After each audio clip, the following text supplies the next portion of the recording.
4 தலைமுறைகளுக்கு மேலே இஸ்லாத்தை கடத்தி இருக்கிறார். நபி இப்ராஹிம் அலைஹிஸ்ஸலாம் அவர்கள் இந்த மார்க்கத்தை தானாக பகுத்தறிவோடு இறைவன் கொடுத்த சிந்தனை என்ற அந்த சிந்திக்கக்கூடிய ஆற்றலை வைத்து இறைவனை அறிகிறார்கள்.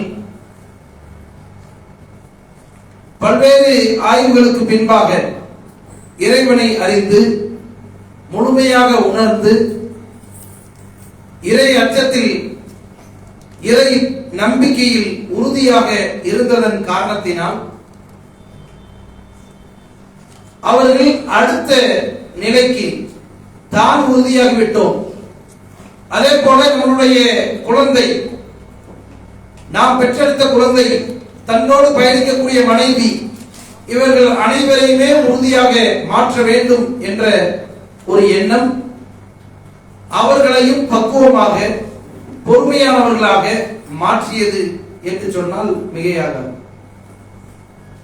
நபி இப்ராஹிம் அலைஹிஸ்ஸலாம் அவர்கள் தன்னுடைய மனைவியை, தன்னுடைய பச்சிளம் குழந்தையை பாலைவன அந்த பகுதியிலே விட்டு வரும்போது 1-2 சம்பவங்களிலேயே நாம் தெரிந்து கொள்ளலாம் எந்த அளவுக்கு இப்ராஹிம் அலைஹிஸ்ஸலாம் அவருடைய குடும்பத்தார் பக்குவமாக இருந்திருக்கிறார்கள்.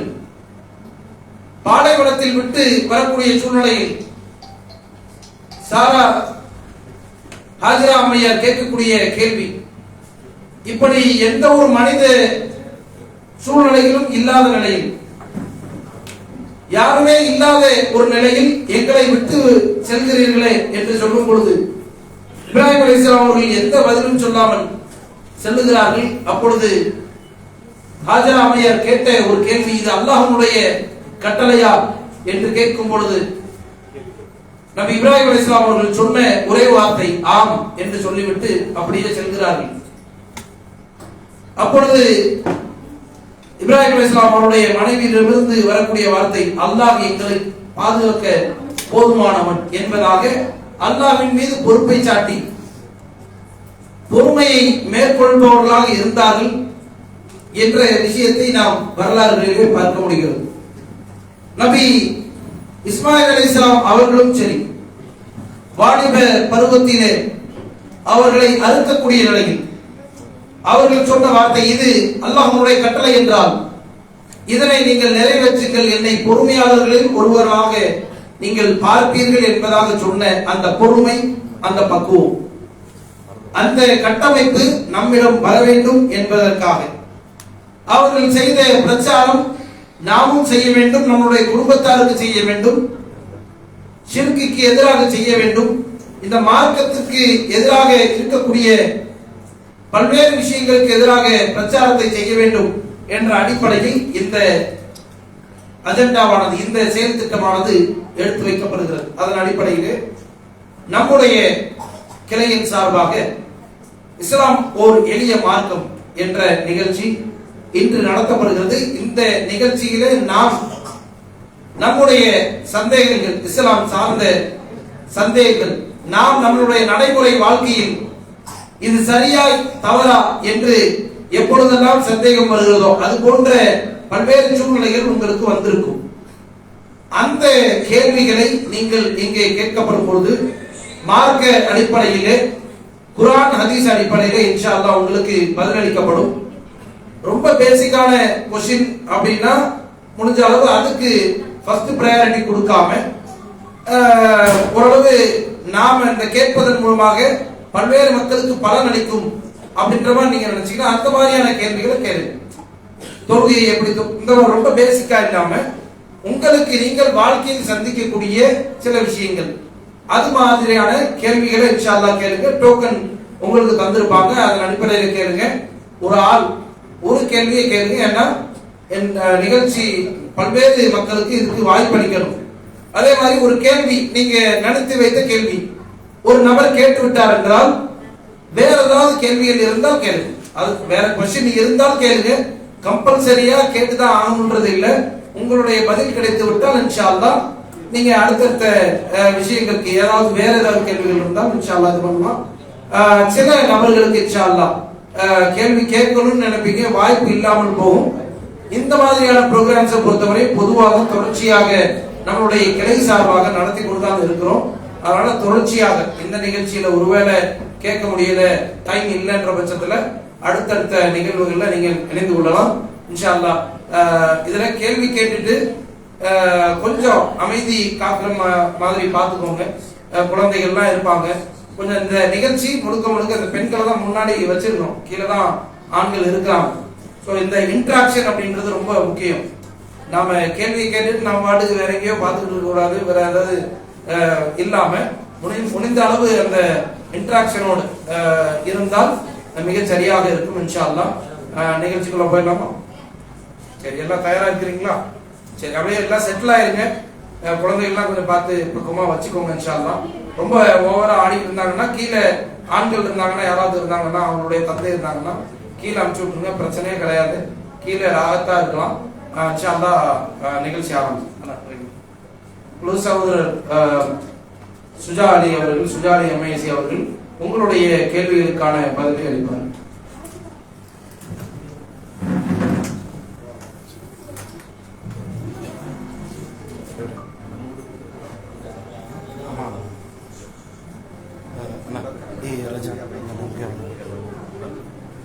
ரெண்டு மைக் இருந்துச்சு, ஒரு மைக் இங்கே, ஒரு மைக், இன்னொரு மைக்கு. ரைட் ரைட் ரைட் அதான் ரெண்டு ஒன்று தான். ஒன்று இங்கே அதை தள்ளி வச்சுக்கோங்க. இது கேள்வி கேட்குற இதில் மாட்டி விட்டுருங்க.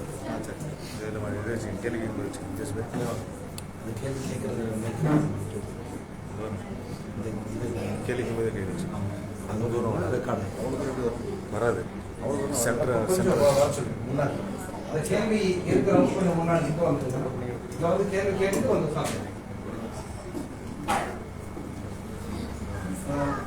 டோக்கன் எல்லாத்துக்கும் டோக்கன் நம்பர் 1 எல்லாம் ரெடியா இருக்கீங்களா? சரி, முன்னரே ஆரம்பிச்சுன்னு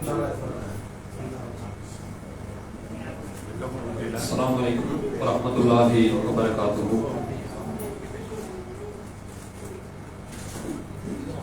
இன்னல் ஹம்தலில்லாஹ் நஹ்மதுஹு வ நஸ்தஈனுஹு வ நஸ்தக்ஃபிருஹு வ நஊது பில்லாஹி மின் ஷுரூரி அன்ஃபுஸினா வ மின் ஸய்யிஆத்தி அஅமாலினா.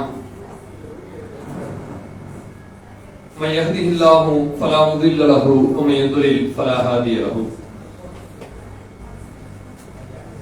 واشهد ان لا اله الا الله وحده لا شريك له واشهد ان محمدا عبده ورسوله اما بعد. கண்ணியம் நிறைந்த சகோதர சகோதரிகளே, பெரியோர்களே, தாய்மார்களே, இவ்வுலகில் அல்லாஹ் நமக்கு வழங்கி இருக்கக்கூடிய அருட்கொடைகளிலேயே ஈடுக்கிணை அற்றதும் மிக பெரியதுமாய் விளங்குகின்ற இஸ்லாம் என்கிற மார்க்கத்தினை நாம் அனைவரும் நம்முடைய வாழ்க்கை வழிகாட்டியாக ஏற்றுக்கொண்டிருக்கிறோம். இந்த இஸ்லாமிய மார்க்கம் அல்லாஹ்வுடைய பேர் அருளால் உலகத்தினுடைய பல்வேறு பகுதிகளிலே இன்றைக்கு பரவி இருப்பதை நாம் பார்க்க முடிகிறது. பொதுவாக எந்த ஒரு சித்தாந்தமாக இருந்தாலும், கொள்கை கோட்பாடுகளாக இருந்தாலும், அது ஒரு கலாச்சாரம் கொண்ட மக்களிடம் பரவுவது இயல்புதான். உதாரணத்திற்கு நம்முடைய பகுதியை எடுத்துக்கொண்டீர்களே ஆனால், இந்திய நாட்டை எடுத்துக்கொண்டால் இங்கு இந்து மதம் பரவலாக இருக்கிறது. இது ஒரு ஆச்சரியத்திற்குரிய விஷயம் கிடையாது. காரணம் என்னவென்றால், ஒரே கலாச்சாரம் கொண்ட மக்கள், ஒரே மாதிரியான நடவடிக்கை கொண்ட மக்கள், ஒரே மாதிரியான கொள்கையை ஏற்றுக்கொள்வதில் எந்த விதமான தடங்களும் இல்லாத ஒரு மனிதர்கள் தான். ஆனால் இதே சித்தாந்தம், இதே கோட்பாடு என்பது மத்திய கிழக்கு என்று சொல்லப்படுகிற இஸ்லாமிய நாடுகள் இருக்கு இல்லையா, அங்கு பொருந்துமா என்று கேட்டால் சுத்தமாக பொருந்தாது. இங்கு இருக்கக்கூடிய சன்னியாசிகள் நாங்கள் சைவம் மட்டும்தான் சாப்பிடுவோம், அசைவம் சாப்பிட மாட்டோம் என்று சொல்வார்கள். ஆனால் அரபு நாடுகளில் சென்று அந்த வாதத்தை வைக்கவே முடியாது. காரணம் என்னவென்றால் அங்க இருக்கக்கூடிய வெயில், தட்பவெப்பம் அனைத்துமே அசைவம் சாப்பிட்டால்தான் உடலுக்கு தேவையான சத்துக்கள், போஷாக்குகள் கிடைக்கும். ஆக இப்படி பல்வேறு விதமான கூறுகளின் காரணத்தினால ஒரு பகுதியில இருக்கக்கூடிய கொள்கை சித்தாந்தம் இன்னொரு பகுதிக்கு அது செல்லுபடியாக ஆகாது. ஆனால் இஸ்லாத்தை நீங்கள் எடுத்துக்கொண்டீர்களே ஆனால் இந்தியா போன்ற, பங்களாதேஷ் போன்ற, பாகிஸ்தான் போன்ற உழைக்கும் வர்க்கம் அதிகமாக வாழக்கூடிய நாடுகளிலும் பரவி இருக்கிறது. அதற்கு அடுத்த பகுதியாக நீங்கள் இந்த உலகத்தை பிரித்துக் கொள்ளலாம். மொத்தம் 4ஆக பிரிக்கலாம். முதல் பகுதி நம்முடைய இந்த தெற்கு ஆசியாவினுடைய இந்தியா போன்ற நாடுகள், உழைக்கும் வர்க்கம் தான் அதிகம். இரண்டாவதை எடுத்துக்கொண்டீர்களே ஆனால் மத்திய கிழக்கு அரபு நாடுகள் இருக்கு இல்லையா, துபாய், அபுதாபி, அதே மாதிரி சவுதி, குவைத், கத்தார், இந்த மாதிரியான நாடுகள். இதுல இருக்கக்கூடியவர்கள் எல்லாம் அறிவாளிகளும் கிடையாது, இன்டலெக்சுவலும் கிடையாது, அதே நேரத்தில் லேபர் கேஸ்டும் கிடையாது, உழைக்கிற வர்க்கமும் கிடையாது. அவங்களுக்கு எல்லாம் பறக்கத்தான் அந்த அரசாங்கத்துக்கு பொருளாதாரத்தை கொடுத்துட்டு இருக்கான். அதனால அவங்க உட்கார்ந்த இடத்துல சாப்பிடலாம். அந்த மாதிரி ஒரு வர்க்கத்தை நீங்க பாக்குறீங்க. அதுலயே கொஞ்சம் மேல ஏறி ஆப்பிரிக்கன் கண்ட்ரிஸ்க்கு நம்ம போகக்கூடிய நேரத்துல கென்யா, நமீபியா, இந்த மாதிரி நாடுகளை பார்த்தால் அவர்களுக்கு படிப்பறிவும் பெரிய அளவு இல்ல, உழைக்கிறதுக்கு அங்க வாய்ப்பும் கிடையாது. ஒட்டுமொத்தமா பஞ்சத்துல உழவக்கூடிய நாடுகள் தான். அதிலே இருந்து இன்னும் மேலேறி நீங்கள் போனீர்களே ஆனால் வெஸ்டர்ன் கண்ட்ரிஸ், மேலை நாடுகள் நம்ம சொல்றோம் இல்லையா, பிரான்ஸ்ல தொடங்கி அங்க பெரிய பெரிய நாடுகள் வரை செல்கிறது. இப்படி செல்லக்கூடிய நாடுகளில் பார்த்தால் அங்க இருக்கக்கூடிய மக்கள் அனைவருமே அறிவு சார்ந்து இயங்கக்கூடியவர்களாக இருக்கிறார்கள். அப்போ இந்த நாளாக நீங்க இந்த பூமியை பிரிச்சுக்கிட்டீங்கன்னா 4மே 4 கோணத்தில் இருக்கிறது. ஆனால் இந்த 4ஐயுமே ஒன்றிணைக்கக்கூடியதாக இஸ்லாம் மட்டும்தான் இருக்கிறது. வேற எதையும் நீங்க பார்க்க முடியாது. கிறிஸ்தவம் இந்த 4 பகுதியிலையும் பரவலா பரவி இருக்கிறதா? கிடையாது. இந்தியா மாதிரி நாடுகள்ல குறைச்சலா இருக்கிறது. பாகிஸ்தான் டோட்டலா கிடையாது. பங்களாதேஷ்ல ரொம்ப அவங்க அதாவது குறைந்த சிறுபான்மையினராக தான் இருக்கிறார்கள். ஆப்பிரிக்கன் கண்ட்ரிஸ்ல ஒரு சில பகுதிகளில் இருக்கிறது, ஒரு சில பகுதிகளில் சுத்தமா கிடையாது. ஆக இப்படி இருக்கக்கூடிய நேரத்தில் இஸ்லாத்தை மட்டும் நீங்க எடுத்துக்கிட்டீங்கன்னா பரவலா எல்லா நாடுகளிலும் இருக்கிறது. இதுக்கு பல காரணங்கள் இருந்தாலும் கூட அதுல முக்கியமான காரணம் என்ன தெரியுமா? மார்க்கத்தை குறித்து கேள்வி கேட்கக்கூடிய வாய்ப்பை இஸ்லாம் கொடுத்திருக்கிறது. இதான் காரணம். நீங்க உதாரணமா எடுத்துக்கோங்க, 2 கடை மார்க்கெட்ல இருக்குங்க. ஒரு கடைக்காரர் எழுதியே போட்டார், இந்த கடையில என்கொயரிக்கு நாட் அலோவ். இங்க நீங்க என்கிட்ட கேள்வி எல்லாம் கேட்க கூடாது, நோ ரிட்டர்ன், நோ எக்ஸ்சேஞ்ச், வாங்கினீங்கன்னா போய்கிட்டே இருங்க, பார்கெயின் பேசுறதுக்கு வேலையே கிடையாது அப்படின்னு ஒரு ஆள் எழுதி போட்டார். இன்னொரு பக்கத்துல நீங்க பாத்தீங்கன்னா பக்கத்து கடைக்காரர் எழுதி போட்டிருக்கிறார், இங்க தாராளமா நீங்க கேள்விகளை கேட்கலாம், தாராளமா நீங்க பேரம் பேசலாம், திருப்பி கொண்டு கொடுக்கலாம், உங்களுக்கு முழு சுதந்திரம் கொடுக்கப்பட்டிருக்கிறது என்று அவர் சொல்லிவிட்டாரானால் இந்த 2 கடையை நம்ம பார்த்துட்டு எந்த கடைக்கு போவோம்? இயல்பாவே 2வது கடைக்கு தான் போவோம். ஏன் அப்படின்னு சொன்னா அதுதான் மனிதனுக்கு பிடிக்கும். மனிதனுக்கு எது பிடிக்கும்னு சொன்னா எங்கு எனக்கு சுதந்திரம் கொடுக்கப்படுகிறது, ஃப்ரீடம் எங்க இருக்குன்னு தான் முதல்ல பார்ப்போம், அதுக்கப்புறம் தான் குவாலிட்டியை பார்ப்போம். அப்ப இஸ்லாமிய மார்க்கம் எப்படி இருக்கிறதுன்னு சொன்னால் இந்த 2வது ரகத்துல ஒரு கடை சொன்னோம் இல்லையா, அந்த மாதிரி இருக்கிறது. ஃபமன் ஷா ஃபல் யுக்மின், நீங்க விரும்பினால் இந்த இஸ்லாத்தை ஈமான் கொள்ளலாம்.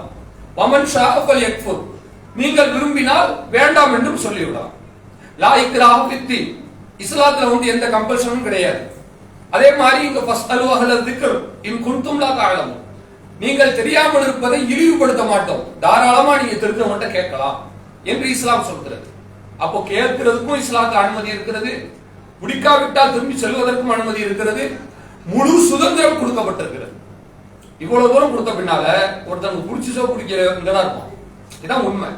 அப்போ இஸ்லாமிய மார்க்கம் இன்றைக்கு பல கண்டங்களில் வளர்ந்திருப்பதற்கு பல காரணம் இருந்தாலும் கூட படித்த மக்களிடம் வளருவதற்கு படிப்பு காரணமா இருக்கலாம். குர்ஆன் படிப்பாங்க, ஆப்பிரிக்கன் கண்ட்ரீஸ்ல எங்க போய் படிப்பாங்க, அவனுக்கு நிறைய ஆட்களுக்கு படிப்பறிவே கிடையாது. நம்ம இந்தியா மாதிரி நாடுகள்ல படிப்பறிவு இருந்தாலும் பார்த்து படிக்கிறதுக்கு நேரம் கிடையாது, சம்பாதிக்கிறது தான் நேரம் சரியா இருக்கும். ஆக இப்படிப்பட்ட பல சூழல்களில் இஸ்லாம் எந்த விதமான ஒரு தடைகளும் இல்லாமல் இஸ்லாத்தினுடைய ரெலவென்ட்டை நீங்க எடுத்து பாத்தீங்கன்னா ரொம்ப பெரிய அளவுல ஸ்ப்ரெட் ஆகியிருப்பதற்கு காரணமே நீங்க எது வேணா இந்த மார்க்கத்தை குறித்து கேட்கலாம் என்ற அனுமதி கொடுக்கப்பட்டது. அந்த அனுமதியினுடைய விளைவாக தான் அதிகமான மக்கள் இன்றைக்கு இஸ்லாத்திலே இணைந்து கொண்டிருக்கிறார்கள், இன்றும் இஸ்லாத்தில் சேர்ந்து கொண்டிருக்கிறார்கள். நபி ஸல்லல்லாஹு அலைஹி வஸல்லம் அவர்களுடைய காலகட்டம் 1400 வருடத்திற்கு முன்னால் தொடங்கிய இந்த இஸ்லாமிய இணைப்பு பயணம் இன்றைக்கு வரை நடக்கிறது, இனிமேலும் நடக்கவிருக்கிறது என்பதை நம்ம கவனத்தில் கொள்ளணும். எனவே கேள்வி கேட்பது என்பது வெறுமனே சும்மா சாதாரண ஒரு சடங்கு சம்பிரதாயம் என்று நினைத்து விடாமல், அல்லது நமக்கு கிடைக்கிற ஒரு வாய்ப்பு என்று மேலோட்டமாக புரிந்து கொள்ளாமல், இப்படி கேட்பதுல தான் இஸ்லாத்தினுடைய வளர்ச்சி இருக்கிறது. இப்படி கேட்பதுல தான் இஸ்லாத்தின் மீதான நம்முடைய ஒரு அன்பு அதிகரிப்பதற்கு வாய்ப்பு இருக்கிறது. இப்படி கேட்க உரிமை கொடுத்தனாலதான் எந்த விதமான ஒரு சம்பந்தமும் இல்லாத சமுதாயமாக வாழ்ந்த நபித்தோழர்கள் இந்த இஸ்லாத்தை ஏற்பதற்கு ஒரு வாய்ப்பாக அமைந்தது. கண்ணியத்திற்குரிய சகோதர சகோதரிகளே, இந்த கேள்வி கேட்பது என்பது நமக்கும் நன்மை பயக்கிறது, நம்மை இட்டு அடுத்த நபர்களுக்கும் நன்மை பயக்கிறது. இந்த இஸ்லாத்தின் மீதான ஆர்வத்தை நமக்கு அதிகரிக்கிறது. இஸ்லாத்திற்கு வரக்கூடிய நபர்களுடைய எண்ணிக்கையும் இது அதிகப்படுத்துகிறது என்கிற ஒரு வகையில நாம பயான் செய்தோம் என்று சொன்னால், ஒரு 10-20 பயான்களை செய்வதற்கு இந்த ஒரே ஒரு கேள்வி பதில் நிகழ்ச்சி சமானமானது. இதுல மக்களுடைய சந்தேகங்கள் கேட்கப்படுகிறது. ஒரு 10 கேள்வி 15 கேள்வி கேட்கிறோம் என்று சொன்னால் அத்தனை தலைப்புகளில் தகவல்கள் கூடுதலாக கொடுக்கப்படுகிறது. இது மாதிரி வாய்ப்பு கிடைப்பது என்பது அரிதினும் அரிது. நமக்கு கிடைக்கிற வாய்ப்பு மிக சிறந்த ஒரு வாய்ப்பாக பயன்படுத்திக் கொண்டு டோக்கன் வாங்கி இருக்கக்கூடிய சகோதர சகோதரிகள் தங்களுடைய கேள்விகளை விரைவாக கேட்குமாறு கேட்டுக்கொள்கிறோம். முதல் கேள்வி யாரு?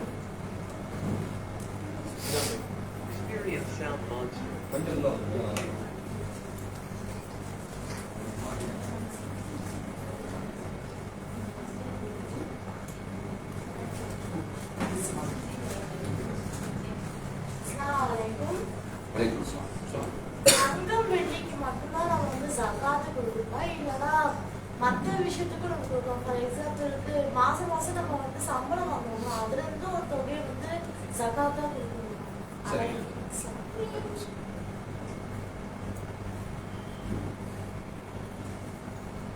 அடுத்து முதல் கேள்வி பெண்கள் பகுதியிலிருந்து கேட்டிருக்கிறாங்க. அவர்களுடைய கேள்வி என்னவென்று சொன்னால், தங்கம் வெள்ளிக்கு மட்டும்தான் ஜகாத்தை கொடுக்க வேண்டுமா, அல்லது மாதாந்திர வருமானம் போன்ற இன்ன பிற காரியங்களுக்கும் கொடுக்க வேண்டுமா என்பதுதான் அவங்களுடைய கேள்வி. அல்லாஹ் நமக்கு திருமறை குர்ஆனிலே சொல்லி காட்டுகிறான். அதாவது நபி அவர்களே, குதுமின் அம்வாலிஹிம் சதகா, அவர்களுடைய பொருளாதாரங்களில் இருந்து சதகாவை, அதாவது கட்டாயமாக எடுக்கப்படுகிற ஜக்காத் என்கிற தர்மத்தினை நீங்கள் எடுத்து விடுங்கள் என்று அல்லாஹ் சொல்லி இருக்கிறான். அல்லாஹ்வுடைய தூதர் சொல்கிறார்கள், புனியல் இஸ்லாமு அலா ஹம்ஸ், இந்த இஸ்லாமிய மார்க்கமானது 5 கடமைகளின் மீது அமைக்கப்பட்டிருக்கிறது. அந்த 5 கடமைகள் என்பது கட்டாயம்.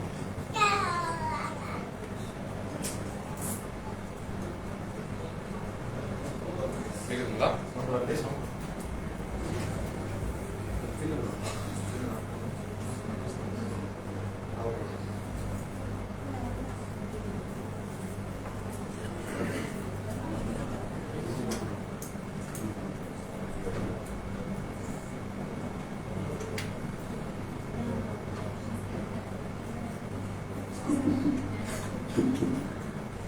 5 கடமைகளின் மீது இந்த இஸ்லாம் கட்டமைக்கப்பட்டிருக்கிறது. புனியல் இஸ்லாம் அலா ஹம்ஸ், 5 கடமைகளின் மீது நிறுவப்பட்டிருக்கிறது. முதலாவது கடமையானது ஷஹாதத்தி அல்லாஹ் இலாஹ இல்லல்லாஹ் வ அன்ன முஹம்மது ரசூலுல்லாஹ், அல்லாஹ்வை தவிர வணக்கத்திற்குரியவர் வேறு யாரும் இல்லை என்றும், முஹம்மது நபி ஸல்லல்லாஹு அலைஹி வஸல்லம் அவர்கள் அல்லாஹ்வுடைய தூதராவார்கள் என்றும் சாட்சி கூறுவது, இது முதல் கடமை. இரண்டாவது வைகாமி ஸலா, தொழுகையை நிலைநாட்டுவது. மூன்றாவது ஈதாஇ ஸகாத், ஸகாத் என்று சொல்லப்படுகிற செல்வந்தர்களுடைய கட்டாய கடமையாக விளங்குகிற அந்த ஸகாத்தை அவர்கள் நிறைவேற்றுவது. வஸௌமி ரமலான், ரமலானுடைய மாதத்தில் ஃபர்ல் என்கிற அடிப்படையில் நோன்பு நோற்பது. வஹஜ்ஜில் பைத் மனிஸ்தத்வாக இலைஹி சபீலா, சென்று வர சக்தியுடைய மக்கள் அல்லாஹ்வுடைய ஆலயத்திற்கு ஹஜ் செல்வது என்று அல்லாஹ்வுடைய தூதர் சொல்கிறார்கள். இதுல மார்க்கம் சொல்லி இருக்கிற மூன்றாவது முக்கியமான கடமையாக விளங்குவது ஜகாத் தான். இப்ப இந்த இடத்துலதான் அவங்க கேட்கக்கூடிய கேள்வி சந்திக்கிறது. அவங்க என்ன கேட்கிறாங்கன்னா, தங்கத்திற்கும் வெள்ளிக்கும் ஜகாத் கொடுப்பது என்பது தெளிவு, ஆனால் அதை கடந்து மாதாந்திர வருமானத்துக்கு கொடுக்கணுமா என்று அவங்க கேட்கிறாங்க. பொதுவா நம்ம ஒரு விஷயத்தை புரிஞ்சுக்கணும், தங்கத்திற்கு வெள்ளிக்கு மட்டும்தான் இஸ்லாத்துல ஜகாத் கொடுக்க வேண்டும் என்கிற சட்டம் கிடையாது. தங்கம் என்பது ஜகாத் கொடுப்பதற்கான ஒரு அளவீட்டு பொருளாக இஸ்லாம் சொல்லி இருக்கிறது. நாம ஒரு பொருளுக்கு ஜகாத் கொடுக்கிறோங்க, அது வருமானமோ அல்லது மிகப்பெரிய ஒரு சொத்தோ, அசையும் சொத்தோ அசையா சொத்தோ, எதுக்கு வேணா நம்ம கொடுத்துக்கலாம். கொடுத்தா எதை வச்சு நம்ம அளவீடு செய்வது? இவ்வளவு தூரம் இருந்தா ஜக்காத் கொடுக்கணும்னு சொல்றோம் பாருங்களேன். அப்படி அளவீடு செய்வதற்கு இஸ்லாமிய மார்க்கம் என்ன பொருளை நமக்கு அளவாக கொடுத்திருக்கிறது என்று சொன்னால் தங்கம் வெள்ளியை மார்க்கம் கொடுத்திருக்கிறது. அதுல அறிஞர்களுடைய ஏகோபித்த முடிவு குழப்பம் இல்லாமல் இருக்க வேண்டும் என்பதற்காக. அதாவது ரெண்டு பொருள்ல ரெண்டு சட்டம் எடுக்கும் போது ரெண்டு பொருளுடைய மதிப்பும் ஒன்றை ஒன்று முன்ன பின்ன இருக்கிறது என்று சொன்னால் நாம இரண்டையுமே வைத்து கணக்கீடு செய்யும் போது குழம்புவதற்கு வாய்ப்பு இருக்கிறது. இப்ப தங்கம் வெள்ளி ரெண்டையும் நாங்க அளவு வச்சுக்கிறோம் சொன்னீங்கன்னு வச்சுக்கலாம். வெள்ளியை எடுக்கும் போது அதனுடைய தன்மை ஒரு ஸ்டெபிலிட்டி கிடையாது. கோல்டு அப்படி கிடையாது. அன்றைய காலகட்டத்தில் இன்றைய காலகட்டம் வரை அதனுடைய மதிப்பும் ஒரு நிகராக ஒரு ஸ்திரத்தன்மையோடு இருக்கிறது. இரண்டாவது மக்களுக்கு மத்தியில புழக்கத்துல புரியக்கூடிய வகையிலும் இருக்கிறது. அதனால தங்கத்தை வைத்து அளவீடு செய்வது ஒரு ஏற்றமானதாகவும் குழப்பம் இல்லாததாகவும் இருக்கிறது. இப்ப அந்த தங்கத்துக்கு நம்ம அளவீடு செய்து நம்ம கொடுத்த பிறகு நாம பொருளாதாரத்துக்கு கொடுக்கணுமான்னு கேட்டீங்கன்னா கண்டிப்பா கொடுக்கதான் வேணும். எப்ப கொடுக்கணும் தெரியுமா? ஒரு சாதாரணமா ஒரு மனிதர் சம்பாதிக்கும் போது கொடுக்க வேண்டிய அவசியம் கிடையாது. அந்த இஸ்லாமிய மார்க்கம் சொல்லக்கூடிய செல்வந்தன் என்கிற அந்த ஒரு மட்டத்தை அடைந்து விட்டானேயானால் அதுக்கு பிறகு கண்டிப்பாக அவங்க ஜக்காத்தை கொடுத்துதான். எப்படி செல்வந்தன் என்றால் அதுக்குண்டான அளவுகோல் என்ன? இன்னைக்கு நம்மளுடைய நாட்டு சூழல்ல எடுத்துங்களேன், சென்னையில நீங்க எடுத்துக்கலாம். இந்த பகுதியில் நெற்குன்ற பகுதியில செல்வந்தர் என்று யாரையாவது நம்ம சொல்வதானால் நம்ம ஒரு அளவுகோல் வச்சிருக்கோம். எப்படின்னு சொன்னா மினிமம் சொந்த வீடு ஒன்று இருக்கணும். ரெண்டாவது அவங்க சொந்தமா ஒரு 4 வீலர் வெஹிக்கிள் வச்சுட்டு இருக்கணும், கார் வச்சுட்டு இருக்கணும். அதே மாதிரி ஓரளவுக்கு பொருளாதாரமும் வச்சுட்டு இருக்கணும். இப்படின்னு நம்ம ஒரு கணக்கீடு வச்சிருக்கோம் இல்லையா? இதுக்கு உட்பட்டு யார் வருகிறார்களோ அவங்கள நம்ம செல்வந்தர் என்று அறிவித்து விடுறோம். இதே குக்கிராமங்கள போய் பாத்தீங்கன்னு வைங்களேன், சொந்த வீடு பைக் இருந்தாலே போதும், அவங்க பணக்காரங்கன்ற மாதிரி பேசப்படுவாங்க. அரபு நாடுகள்லாம் நீங்க போய் பாத்தீங்கன்னா செல்வந்தனுக்கு அளவுகோல் இதுவே கிடையாது. பெரிய வீடா இருக்கும், அரை ஏக்கர்ல வீடு கட்டியிருப்பான், வீட்டுக்கு முன்னாடி 4 கார் நிற்கும். 4 கார் எதுக்குன்னு கேட்டீங்கன்னா வாப்பாக்கு ஒரு காரு, உமாக்கு ஒரு காரு, பிள்ளைங்களுக்கு ஒரு காரு, இப்படி எல்லாம் இருக்கும். அங்க உள்ள செல்வந்தர்களுடைய அளவுகோல் வேற. இப்படி நிலத்துக்கு நிலம் மாறுங்க. ஆனா இஸ்லாமிய மார்க்கம் என்ன செய்கிறது என்றால் செல்வந்தர் என்று உங்களை நீங்கள் அளவீடு செய்வதற்கு ஒரு பொதுவான அளவுகோலை போட்டுவிட்டது. அது என்ன அளவுகோல்? நம்முடைய தங்க நகையானது, நம்மிடத்தில் இருக்கிற பொருளாதாரமானது தங்க நகையினுடைய 85 கிராம் மதிப்பு. நல்ல கவனிச்சுக்கணும், 85 கிராம் மதிப்பு இருக்கு இல்லையா? அந்த மதிப்பு அளவிற்கு வந்துவிட்டது என்று சொன்னால் நீங்கள் செல்வந்தராக மாறிவிட்டீர்கள் என்று பொருள். நம்ம மாடியா வீடு கட்டணும் அவசியம் கிடையாது. நாம சாதாரணமா ஒரு சிறிய வீட்டுல தான் இருக்கிறோம். ஆனா நம்முடைய பொருளாதாரம் 85 கிராம் நகையினுடைய மதிப்பை கடந்து போயிடுச்சுன்னு வைங்களேன், நாம மார்க்கத்தின் பாறையில செல்வந்தரா மாறிட்டோம். செல்வந்தரா மாறிட்டா அடுத்த சட்டம் என்ன? அல்லாஹ்வுடைய தூதர் சொல்கிறார்கள், துக்ஹது மின் அக்னியாயிஹிம். அந்த ஜக்காத் என்பது மனிதர்களில் இருக்கிற செல்வந்தர்களிடம் இருந்து எடுக்கப்பட்டு வதுரத்து இலா ஃபுகராயிஹிம், அவர்களுடைய ஏழைகளுக்கு திருப்பி கொடுக்கப்பட வேண்டும். இது சட்டம். அப்ப நாம பார்க்கிறோம், நம்முடைய காசோ பணமோ பொருளோ லேண்டோ நகையோ எதுவோ 85 கிராம் நகையினுடைய மதிப்பை கடந்து போயிருச்சுன்னு வச்சுக்கலாம், நாம ஜக்காத்து கொடுக்கக்கூடிய நபரா மாறிட்டோம். இப்ப அவங்க எப்படி கேட்கிறாங்கன்னா, தங்கத்துக்கு வெள்ளிக்கு கொடுத்தாரலாம், அதை மீறி நாம பொருளாதாரம் சம்பாதிக்கிறோம், அதுக்கு எப்படி நாம கொடுக்கறது என்று கேட்கிறாங்க இல்லையா? குழப்பமே கிடையாது. நீங்க உங்களுடைய நகையை கணக்கீடு செய்யுங்க, ஆணோ பெண்ணோ. நகை கணக்கீடு செய்யும் போது இன்னைக்குள்ள கால சூழல் படி 95% பெண்கள் எப்படி இருப்பாங்கன்னா, கண்டிப்பா நகையினுடைய மதிப்பு கொஞ்சம் கூடுதலா தான் வச்சுட்டு இருக்காங்க. இப்ப 85 கிராம்னா என்னாச்சுங்க, ஒரு பவுன் ஒரு சவரன் நகை என்பது 8 கிராமாக கணக்கீடு செய்யப்படுகிறது. அப்போ 10 பவுன் நகை என்பது 80 கிராம். அந்த பக்கம் நீ ஒரு அரை கிராமுக்கு ஒரு அரை பவுனுக்கு 1 கிராம் மேல எடுத்துக்க வேண்டியதான். ஷார்ட்டா சொல்ல போனா ஒரு 11 கிராம் எடுத்துக்கங்க, குழப்பாம சொல்றதா இருந்தா 11 பவுன். 11 பவுன் நகை அளவுக்கு யார் இடத்துல நகை இருக்கிறதோ அவங்க ஜக்காத் கடமையான ஒரு மனிதராக மாறி விடுகிறார்கள். சொல்ல புரியுதுங்களா? ஆண்களா இருந்தாலும் சரி, பெண்களா இருந்தாலும் சரி. இப்ப நீங்க நகை வச்சுட்டு இருக்கிறீங்க, உங்களுடைய கணவரை யாரும் நகை வாங்கி கொடுத்திருக்காங்க, அதனுடைய மதிப்பு 15 பவுனா போயிடுச்சுன்னு வச்சுக்கோங்க. இப்ப நீங்க மார்க்கத்தின் பார்வையில செல்வந்தரா மாறிட்டீங்க. நல்லா புரிஞ்சுக்கணும். நான் பயங்கரமா வீடு கட்டல, என்கிட்ட பெரிய ஆடம்பர பொருட்கள் எல்லாம் இல்லையே, என்ன போய் நீங்க பணக்காரன்னு சொல்றீங்க, சொன்னாலே சிரிப்பாங்க அப்படின்ற மாதிரி எல்லாம் சில பேர் புரிஞ்சுப்போம். அப்படி கிடையாது. அந்த நகையினுடைய மதிப்பு விட்ட காரணத்தினால நாம செல்வந்தர் என்கிற அந்த அந்தஸ்தை அடைந்து விடுகிறோம். அப்ப இந்த 85 கடந்து விட்டாலே அதற்கு மேலதிக வருமானம் வருது இல்லையா, அது எல்லாத்துக்குமே நம்ம வந்து ஜக்காத்து கொடுத்ததா 85 கொடுக்கணும். சில பேர் 85 கழிச்சுட்டு கொடுக்கணுமான்னு கேட்பாங்க. அப்படி கிடையாது. 85 என்பது ஒரு அளவீடு தான். உதாரணத்திற்கு ஒரு நபர் இடத்துல 100 கிராம் தங்கம் இருக்கிறது என்று வைத்துக் கொள்ளுங்க. 85ல கடமை ஆயிடுச்சு. எக்ஸஸா ஒரு 15 சேர்த்து 100 கிராம் வச்சிருக்காங்கன்னு சொன்னா இப்போ 15க்கு மட்டும் கொடுக்க கூடாதுங்க, 100க்கும் சேர்த்து தான் கொடுக்கணும். 100 கொடுத்து முடிச்சுட்டாங்க, முடிச்சாச்சு. மறு வருஷம் எல்லாம் உங்களுக்கு நல்ல வருமானத்தை கொடுத்து ஒரு 20 கிராம் நகை கூடுதலா வாங்கி இருக்கிறார்கள் என்று சொன்னால் இப்ப அந்த 20 கிராம் நகை இருக்கு இல்லையா, அதுக்கு மட்டும்தான் அவங்க கொடுக்கணும்.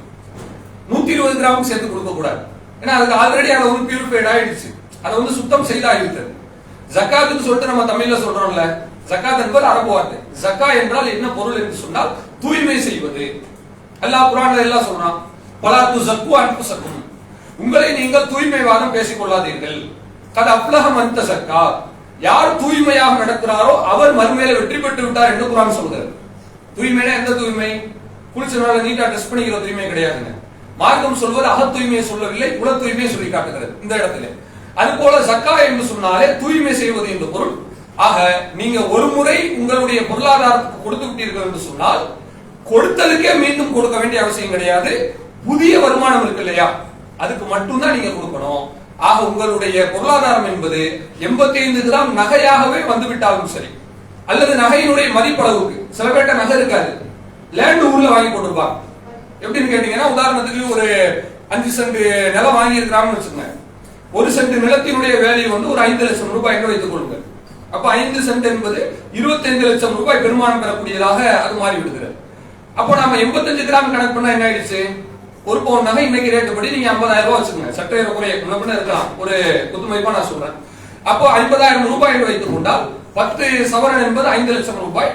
அந்த பகுதியில ஒரு 30,000 ரூபாய் நீங்கள் சேர்த்துக் கொள்ளுங்கள். 5,80,000 ரூபாய், 6 லட்சம் ரூபாய் என்று வைத்துக் கொண்டால் சுருக்கமாக நம்மளுடைய நிலத்தின் மதிப்பு 25 லட்சத்துக்கு போய்விட்டது. இப்ப நம்ம 25க்கு என்ன செய்ய வேண்டி இருக்கிறது? கொடுக்க வேண்டி இருக்கிறது. இது போக நமக்கு மாதாந்திர வருமானம் ஒரு 60,000-70,000 வருகிறது என்று சொன்னால் அந்த வருமானத்தை நீங்க வருடத்திற்கு ஒரு முறை கணக்கீடு செய்து அதுல 2.5% கொடுப்பது மார்க் அடிப்படையில சரியானது. நம்ம ஜக்காத்துன்றது பெரிய அமௌண்டால வராதுங்க, பெரியவங்களுக்கு பெரிய அமௌண்டா வரும். 10 கோடி ரூபாய் ஒருத்தர் வச்சிட்டு இருக்காருன்னு சொன்னா அவருக்கு 2.5% கணக்குல வந்துடும். 1 கோடி ரூபாய் வச்சிருக்காருன்னு சொன்னா அவருக்கு 2.5%, 2.5 லட்சம். கோடீஸ்வரனுக்கு 2.5 லட்சம்ன்றது பெரிய அமௌண்ட் கிடையாது, கொடுத்துட்டு மறுபடியும் சம்பாதிச்சிடலாம். அதே மாதிரி ஒரு மனிதனுக்கு வந்து 10 லட்சம் ரூபாய் இருக்கிறது என்று சொன்னால் அவருக்கு 25,000 ரூபாய் கணக்கீடாக வருகிறது. இந்த மாதிரி நம்ம கணக்கீடு செஞ்சுக்கணும். எனவே நகைக்கு மட்டும்தான், தங்கம் வெள்ளிக்கு மட்டும்தான் ஜக்காத் கொடுக்க வேண்டும் என்று சட்டம் இல்லை. அது வந்து ஒரு அளவீட்டினுடைய அம்சமாக தான் சொல்லப்படுகிறது. அந்த அளவீட்டை கடந்து நமக்கு வருமானம் வருகிறது என்று சொன்னால் அந்த கூடுதல் வருமானத்திற்கு அவ்வப்போது ஜக்காத்தை கொடுத்து கொள்ள வேண்டும். இதுதான் உங்களுடைய கேள்விக்கான பதில். சரி, சரி.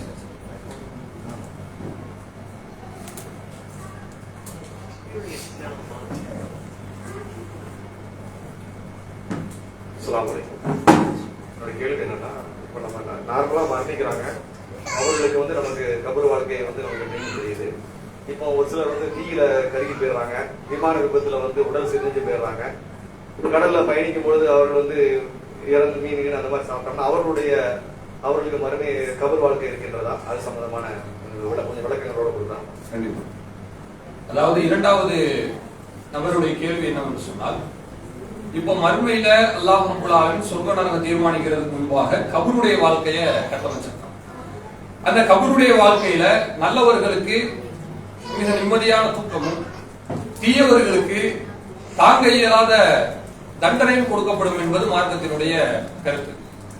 இப்போ தண்டனை கொடுக்கப்படும் என்று சொன்னால் அந்த மனிதர்களுக்கு அல்லாஹ் ரப்பல் ஆலமீன் எப்படி தண்டனை கொடுப்பான்? அவங்க ஏதாவது தீமை செய்திருந்தாங்கன்னு சொன்னா அவங்க இடத்துல கேள்வி கேட்கணும். பல சட்ட நடைமுறைகள் இருக்கிறது. சாதாரணமா ஒரு ஆளை யதார்த்தமா நம்ம கொண்டு போய் அவங்களை அடக்க செஞ்சுட்டோம் சொன்னா அவங்க வந்து பிசிக்கல் பாடியோட இருக்கிறாங்க, முழு உடலோடு இருக்கிறார்கள். அவங்களுக்கு தண்டனை கொடுப்பதற்கு அது தோதுவான அமைப்பாக இருக்கிறது. இப்ப தீயில கருகி போயிட்டாங்க, உடம்பு சாம்பலா போயிடுச்சு, அல்லது சில பேர் வந்து கடல்ல போயிட்டு இருக்கும் போது தவறிட்டாங்க, மீன்களுக்கு வந்து உணவாக மாறிவிட்டார்கள். இன்னும் சொல்ல போனா அவ்வளவு தூரம் போக வேண்டாம், நம்ம சகஜமா ஆக்சிடென்ட்லயே பாக்குறோம். பாடி வந்து டீகாம்பஸ் ஆகி ரொம்ப மோசமான அளவுக்கு செதஞ்சு போய் உடலை வந்து எடுக்கவே முடியாது. அந்த மாதிரி எல்லாம் சூழ்நிலையில இருக்கிறது. சில பேர் பிளைட் ஆக்சிடென்ட்ல இறந்து போறாங்க. பிளைட்ல இருந்து ஜன்னல் உடச்சிக்கிட்டு வெளியே வந்து விழுந்த ஆட்கள் எல்லாம் இருக்கிறது. இப்படி எல்லாம் இருக்கும்போது இதுக்கு என்னதான் தீர்வு? அப்ப இவங்க வந்து ஆள் காணாமலே போயிட்டாங்கல்ல, உங்களுடைய உடலை கிடைக்க போறாரு. இவர்களுக்கு என்ன தீர்வு என்று கேட்டால் இதுக்கு சுருக்கமான எளிமையான தீர்வை மார்க்கம் சொல்கிறது. அதாவது கபருல நன்மையோ தீமையோ, அவர்களுக்கு சுகமோ அல்லது தண்டனையோ எதுவாக இருந்தாலும் அவர்களுடைய உடலுக்கு கிடையாது, அவர்களுடைய ரூஹுக்கு தான். இதை நீங்க நல்லா சுருக்கமா புரிஞ்சுக்கணும். ரூஹுக்கு என்று சொன்னால் என்ன? அவர்களுடைய உயிர் இருக்கிறதா அல்லவா, உயிருக்கு தான் அல்லாஹ் ரப்புல் ஆலமீன் தண்டனையும் கொடுப்பான், நிம்மதியும் கொடுப்பான். நீங்க அவ்வளவு தூரம் போக வேண்டாம். நம்ம சகஜமா நம்ம கொண்டு போய் அடக்கம் பண்றோம்ல உடலை, பிஸ்மில்லாஹி அல்லாஹ் அக்பர் சொல்லி, இது பிஸ்மில்லாஹி வலா மில்லத்தி ரசூலுல்லாஹ் என்று சொல்லி நாம் அடக்கம் செய்துவிட்டு வருகிறோம். அடக்கம் செஞ்ச உடலை நீங்க ஒரு 10 நாள் கழிச்சு தொடர்ந்து பார்த்தா அப்படியே இருக்கும், அது மக்கி போயிடும். புரியுதுங்களா? மக்கி போய் இருக்கக்கூடிய சூழ்நிலையில அங்கு தீயவனாக இருந்தாலும் அது அல்லாஹ்வுடைய நாட்டம் தான், நல்லவனாக இருந்தால் அல்லாஹ்வுடைய நாட்டம் தான். அது இல்ல இந்த விஷயம். நம்ம திறந்து பார்க்கணும்னு வச்சுக்கோங்களேன், சில நேரம் திறக்கிற மாதிரி இருக்கும். சில வந்து சட்ட அடிப்படையில சில கிரிமினல்ஸ் பிரச்சனைகள்லாம் சம்பந்தப்பட்டிருக்கும் போது கோர்ட்ல இருந்து ஆர்டர் கொடுத்து பாடியை திறந்து எடுங்கன்னு சொல்லுவாங்க. இதெல்லாம் நடந்துட்டு இருக்கு. அப்ப எடுக்கும் போது உடல் வந்து அரைகுறையாகத்தான் செய்யும், மண்ணதித்து காணப்படும். இப்படிப்பட்ட சூழ்நிலையில அவன் கெட்டவனா இருக்கான்னு வச்சுக்கோங்க, அவனுக்கு தண்டனை கொடுக்குற எல்லாம் கண்ணால பார்க்க முடியாது. இதெல்லாம் சும்மா கட்டுக்கதை சொல்லுவாங்க. ஒரு கிராமத்துல என்ன சொல்லுவாங்கன்னா, முன்னாடி நாங்க சின்ன வயசுல எல்லாம் கேள்விப்பட்டிருக்கோம். ஒரு ஆள் வந்து ஜனாசா அடக்கம் பண்றதுக்கு குழி வெட்டிட்டு இருந்தாராம். பாக்கெட்ல பாஸ்போர்ட்டை வச்சுக்கிட்டு வெட்டினாராமா. பாஸ்போர்ட் கீழே விழுந்துருச்சான். கவனிக்கிற மண்ணை போட்டு மூடிட்டாங்க. கடைசியில பாஸ்போர்ட்டை காணா 4 நாளா தேடி பார்த்தா குடிக்குள்ள விழுந்திருக்குமோ டவுட்ல திறந்து பார்த்தாங்களாம். பார்க்கும்போது அந்த மௌத்தா போனவருடைய நாக்கு இருக்கு இல்லையா, அந்த நாவு தொண்டையில இருந்து ஸ்டார்ட் ஆகுது. இதை கலத்தி கார்ல கட்டி வச்சிருந்தாங்க. இது வந்து மலக்குமார்களுடைய தண்டனை அப்படின்னு ஒரு கதையை சொல்வார்கள். அப்படி எல்லாம் நம்ம பார்க்க முடியாது. அது வந்து ஆலமுல் பர்சக், அதாவது திரைக்கு பின்னால் இருக்கக்கூடிய ஒரு உலகம். அந்த உலகத்தை நம்முடைய கண் கொண்டு பார்ப்பதற்கு அல்லாஹ் நமக்கு சக்தி கொடுக்கவில்லை. அப்ப அங்க நடக்கிற எல்லா நன்மை தீமைகளுமே ரூஹை கொடுத்ததுதான். அல்லாஹ் கேள்வி கேட்கிறாங்கல்ல, எழுப்பி உட்கார வச்சுன்னா அந்த உடல் எந்திரிச்சிட்டு மறுபடியும் மண்ணெல்லாம் தட்டி விட்டுட்டு மா ரப்புக்க, மண் ரப்புக்கு உன்னுடைய இறைவன் யார் அப்படின்னு மார்க்கம் கேட்காது. மா தீனுக்க, உன்னுடைய மார்க்கம் என்ன என்று மார்க்கம் கேட்காது. ரூஹுக்கு அல்லாஹ் ரப்புல் ஆலமீன் கேள்வி கேட்பான். அவங்க உடல் கிடைச்சாலும் சரி, கிடைக்காவலியா போனாலும் சரி, அவர்களுடைய முழு விஷயங்களுமே ரூஹுக்கு தான் கேட்கப்படுகிறது என்பதை நம்ம புரிஞ்சுக்கணும். எனவே உடலை பற்றி எந்த விதமான கவனமும் இஸ்லாம் எடுத்துக்கொள்ளாது. இப்ப உதாரணத்துக்கு எடுத்துக்கிட்டீங்கன்னா, இந்து சகோதரர்களுடைய உடலை எல்லாம் எரிச்சிடுறாங்க, கற்கிறாங்க, எரிஞ்சு பொசுக்கி போயிடுது. இப்படி இருக்கக்கூடிய சூழ்நிலையில அப்ப அவங்க எல்லாம் அந்த கேள்வி கணக்குல இருந்து தப்பிச்சிட முடியுமா? முடியாது. அல்லாஹ் ரப்புல் ஆலமீன் அனைத்தையுமே சூழ்ந்தறியக்கூடியவனாக இருக்கிறான். இன்ன பத்ஷ ரப்பிக லஷதீத், உங்கள் இறைவனின் பிடி மிக கடுமையானது என்று மார்க்கம் சொல்லி காட்டுகிறது.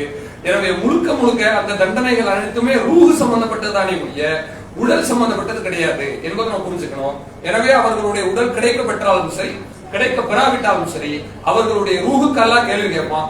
அவங்க சரியான பதில சொல்லிட்டாங்கன்னா நம் கனவுமத்தில் அருஷ், புதுமா பிள்ளை கொண்டு தூங்கு என்று சொல்லப்படும். என்ன அர்த்தம்? ரூஹுக்கு அல்லாஹ் அந்த நிம்மதியை கொடுக்கிறான். நிம்மதியான தூக்கம் அல்லாஹ் எழுப்புகிற வரை, கியாமத் வரை அவர்களுக்கு வழங்கப்படுகிறது.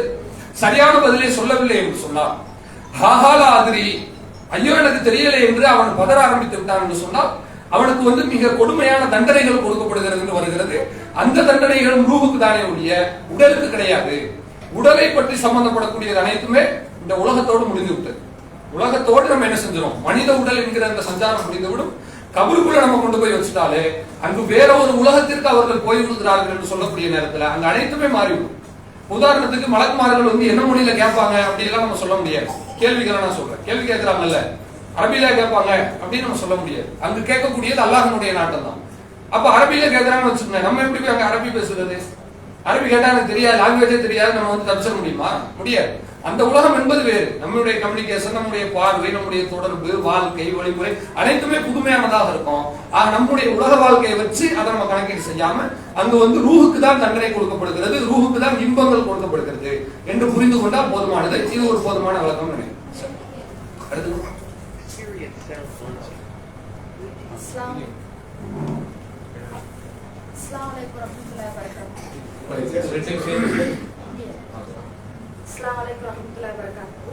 இப்போ கிராமத்து சைடே கோழி இந்த மாதிரி வளர்க்குறாங்கல்ல, அங்க வந்து சீக்குன்னு சொல்லிட்டு சொல்லுவாங்க. அந்த மாதிரி இப்போ நம்ம மார்க்கம் என்ன சொல்லுதுன்னா, இறந்த பிராணியை சாப்பிடக்கூடாதுன்னு நம்ம மார்க்கம் சொல்லுது. அப்போ அந்த மாதிரி இப்போ உடம்பு சரியில்லாம அந்த கோழி இருக்குன்னா அந்த மாதிரி அறுத்து சாப்பிடலாமா?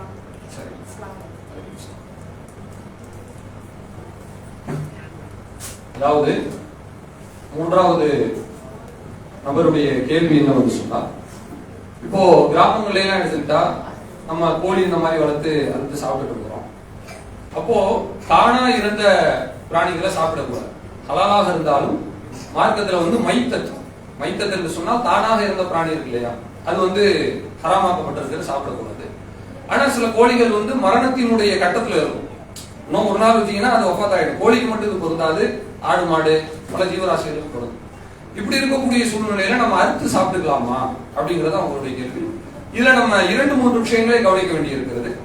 நமக்கு மார்க்கத்துல அடிப்படையாக நான்வெஜ்னு கிடையாது, பொதுவாகவே இஸ்லாமிய மார்க்கத்துல சொல்லப்பட்ட ஒரு சட்டம் என்னவென்று சொன்னால், வலா துல்கு பி ஐதீக்கும் இலா தஹலுகா, உங்களுடைய கரங்களை நீங்களே அழிவின் பக்கம் செலுத்திக் கொள்ளாதீர்கள். இதெல்லாம் நமக்கு சொல்லி காட்டலாம். வலா தக்துலு அன்ஃபுஸக்கும், உங்களை நீங்களே மாய்த்துக் கொள்ளாதீர்கள். மாய்த்துக் கொள்ளாதீர்கள்னா தற்கொலை செஞ்சுக்காதீங்க அப்படிங்கிற மட்டும் அர்த்தம் கிடையாது. உடலுக்கு தீங்கான எந்த காரியத்தையும் செய்து கொள்ளாதீர்கள் என்பது அதுல இருந்து பொருள் எடுக்க முடிகிறது. இப்படி எல்லாம் இஸ்லாமிய மார்க்கம் சொல்லி இருக்கக்கூடிய பட்சத்துல இப்ப இவங்க கேட்கக்கூடிய கேள்வி இந்த இடத்துல தான் சந்திக்கிறது. ஒரு கோழியோ அல்லது எந்த ஒரு பிராணியோ அது உச்சகட்டமான நோய்வாய்ப்பட்டிருக்கும் பொழுது அது இறந்துரும் என்கிற சூழ்நிலையில அறுத்து சாப்பிட்டுக்கலாமா அப்படின்னு கேட்கிறாங்க இல்லையா. இதுல நீங்க 2 விஷயத்தை கவனிக்கணும். அதை சாப்பிடுவதால் நமக்கு தீங்கு வருகிறதா என்று பாருங்க. முதல்ல இதை ஏன் நான் சொல்றேன்னா, அல்லாஹ்வுடைய தூதர் இன்டைரக்டா இதுக்கு வந்து நமக்கு ஒரு ஆர்டரை பாஸ் பண்ணியிருக்காங்க, மறைமுகமாக ஒரு கட்டளை செலுத்தி இருக்கிறார்கள். அது என்ன கட்டளை என்று சொன்னால், அதாவது அல்லாஹ்வுடைய தூதர் அவர்கள் சொல்லுகிறார்கள், குர்பானி பிராணி இருக்கு இல்லையா, குர்பானி பிராணியா இருக்கும்போது எந்த பிராணியினுடைய எலும்பு மஞ்சை இல்லாமல் இருக்கிறதோ, எலும்பு மஞ்சள் என்ன தெரியுங்களா, நல்ல ஆரோக்கியமா இல்லாம இருக்கிறது. பாக்குறோம், ஒரு ஆடை பார்க்கணும்னு சொன்னா நோஞ்சா ஆடு மாதிரி இருக்கு, தள்ளி விட்டாலும் கீழே விழுந்துரும். ஒரு மாதிரி இவங்க கேட்கிற மாதிரி நோயுற்ற நிலையில அந்த பிராணி இருக்கிறது என்று சொன்னாலும் கூட அந்த மாதிரி சூழ்நிலையில நீங்க குர்பானிக்கு அதை கொடுக்காதீங்க மார்க்கம் சொல்லுது. ஏன், நம்ம குர்பானிக்கு வந்து ஏழைகளுக்கு நம்ம கொடுக்குறோம். கொடுக்கும்போது மனித இயல்பு என்ன, எதை நம்ம சீக்கிரம் கொடுக்க முடியுமோ அதையா கொடுப்போம். நல்ல பொருளை தனக்குள்ள வச்சுக்கிட்டு எது நமக்கு தேவையில்லை அந்த பொருளை எடுத்து கொடுக்கிறது மனித பண்பு தான். அதை உடைச்சு இஸ்லாமிய மார்க்கம் என்ன சொல்கிறது என்றால், நீங்க வந்து நல்லதை கொடுங்க என்று மார்க்கம் சொல்றத நம்ம வந்து பார்க்க முடிகிறது. அந்த அடிப்படையில நாம வந்து நோயுற்ற ஒரு பிராணிகளை அல்லது ஒரு ஆரோக்கியம் இல்லாத பிராணிகளை கொடுப்பது மனிதர்களுக்கு சரியானது கிடையாது என்கிற அடிப்படையில அந்த ஹதீஸ்ல இருந்து புரிந்து கொள்ள முடிகிறது. நாம நமக்கே அறுத்து சாப்பிட்டாலும் கூட அதனால் ஏதாவது நோய் தொற்று வரும் என்று சொன்னால் அதை புறக்கணிப்பதுதான் மார்க்க அடிப்படையில சரியானது. இதுல ஆடு மாடுல கோழியில மட்டும் கிடையாதுங்க. ஒரு முட்டையா இருந்தாலும் அதுதான். ஒரு சாதாரண ஒரு பொருளை சாப்பிடுறீங்க, அதை நீங்க என்ன செய்யணும், அவாய்ட் பண்ணிக்கிறதா வேணும். சில நேரங்கள்ல சில பொருட்களை சாப்பிட்டா தொற்று நோய் பரவுகிறது என்று சொல்வார்கள். அப்படி சொல்லக்கூடிய நேரத்தில் அந்த பொருட்களை தவிர்த்துக் கொள்வதுதான் மார்க்கத்தினுடைய அனுகூலமாக இருக்கிறது. அந்த அடிப்படையில் நீங்க பாத்துக்கங்க, அதை சாப்பிடுறதுனால என்ன பிரச்சனை இல்லைன்னு சொன்னா தாராளமா நீங்க அறுத்து சாப்பிட்டுக்கலாம். நாளைக்கு இறந்து போகக்கூடிய சூழ்நிலையில் இருக்கிறது. ஆனா அறுத்து சாப்பிடுவதனால எந்த சிரமமும் கிடையாது, உடலுக்கு எந்த பிரச்சனையும் கிடையாது என்று இருந்தால் தாராளமாக நீங்கள் அறுத்து சாப்பிட்டுக் கொள்ளலாம். அப்படி இல்லாமல் அதை சாப்பிடுவதனால் நமக்கு ஏதாவது தீங்கு வரும் என்று இருந்தால் வேஸ்டா போகுது அப்படின்னு சொல்லிட்டு நம்ம அறுத்து சாப்பிடக்கூடாது. சில வீடுகள்ல நீங்க பாத்தீங்கன்னா இறைச்சி வாங்கிடுவாங்க, ஒரு நாள் என்ன ஃப்ரிட்ஜில் வச்சுட்டு இருப்போம், ஒரு மாதிரி ஸ்மெல் வருதுன்னு வச்சுக்கோங்களேன், அங்க பேச்சே நடக்கும். நல்லா இல்ல, ஒரு மாதிரி வாடகை வந்து விட்டது அப்படின்னு சொன்னா இன்னொருத்தவங்க சொல்லுவாங்க, அதெல்லாம் ஒண்ணும் இல்ல, சமைச்சு சாப்பிடலாம், வாங்கிட்டோம், நம்ம 1000 ரூபாய் கொடுத்து இறைச்சி வாங்கிட்டோம், இதுக்கப்புறம் அதை வேஸ்ட் பண்ண முடியுமா அப்படின்னு சொல்லி வேணும்னே அவங்க சமைச்சு சாப்பிட்டு கடைசியில மருத்துவமனைக்கு போய் 2000 ரூபாய் செலவு வச்சுட்டு இருப்பாங்க. இப்படி எல்லாம் கதைகளை நம்ம குடும்பங்கள்ல பார்க்க முடிகிறது. அந்த மாதிரி எல்லாம் நம்ம எடுத்துக்கொள்ளாமல் உடலுக்கு உபாதை ஏற்படுத்தும் என்று சொன்னால் தவிர்த்துக் கொள்வதுதான் மார்க்கத்தில் உத்தமமானது. அந்தந்த சூழ்நிலையை நீங்கள் பாருங்கள், அது மோசமானதாக இருக்கிறது. உணவே விஷமாகக்கூடிய சூழ்நிலையில ஃபுட் பாய்சனிங்கா மாறி இருக்குன்னு சொன்னா கண்டிப்பா அதை அவாய்ட் செய்து கொள்வதுதான், தவிர்த்துக் கொள்வதுதான் சிறந்தது. நல்ல முறையில் இருந்தால் பாதிப்பு இல்லாவிட்டால் எடுத்துக்கொள்வதில் தவறு கிடையாது. ஒவ்வொருவரும் அந்தந்த சூழ்நிலையை அவங்க தான் பார்த்து முடிவு பண்ணிக்கணும். சரி, அடுத்த கேள்வி என்னன்னா, ஒரு திருமண வயதை அடைந்த ஒரு வாலிபர் இருக்கிறார், அவருக்கு தாய் தகப்பன் கிடையாது, அவருக்கு பொறுப்புதாரி இருக்கிறார். இவருக்கு திருமணம் முடித்து வைக்க வேண்டும் என்று அவர் எண்ணுகிறார். ஆனால் அந்த திருமண வயதை அடைந்த ஒரு வாலிபர் ஒரு சில மணி நேரம் ஒரு பெண்ணுடன் தனித்து இருந்து விட்டார் என்ற ஒரு குற்றச்சாட்டு எழுகிறது. அதுக்கு ஒரே சாட்சி அவர் மட்டும்தான், அந்த பொறுப்புதாரி மட்டும்தான், அவர் மட்டும்தான் அந்த பெண்ணுடன் தனித்து இருந்தார் என்பதை உறுதி செய்தவராக இருக்கிறார். நான்கு சாட்சிகள் இல்லை. இந்த நபருக்கு அவர் பொறுப்பேற்று திருமணம் முடித்து வைக்கலாமா? இதுதான் என்னுடைய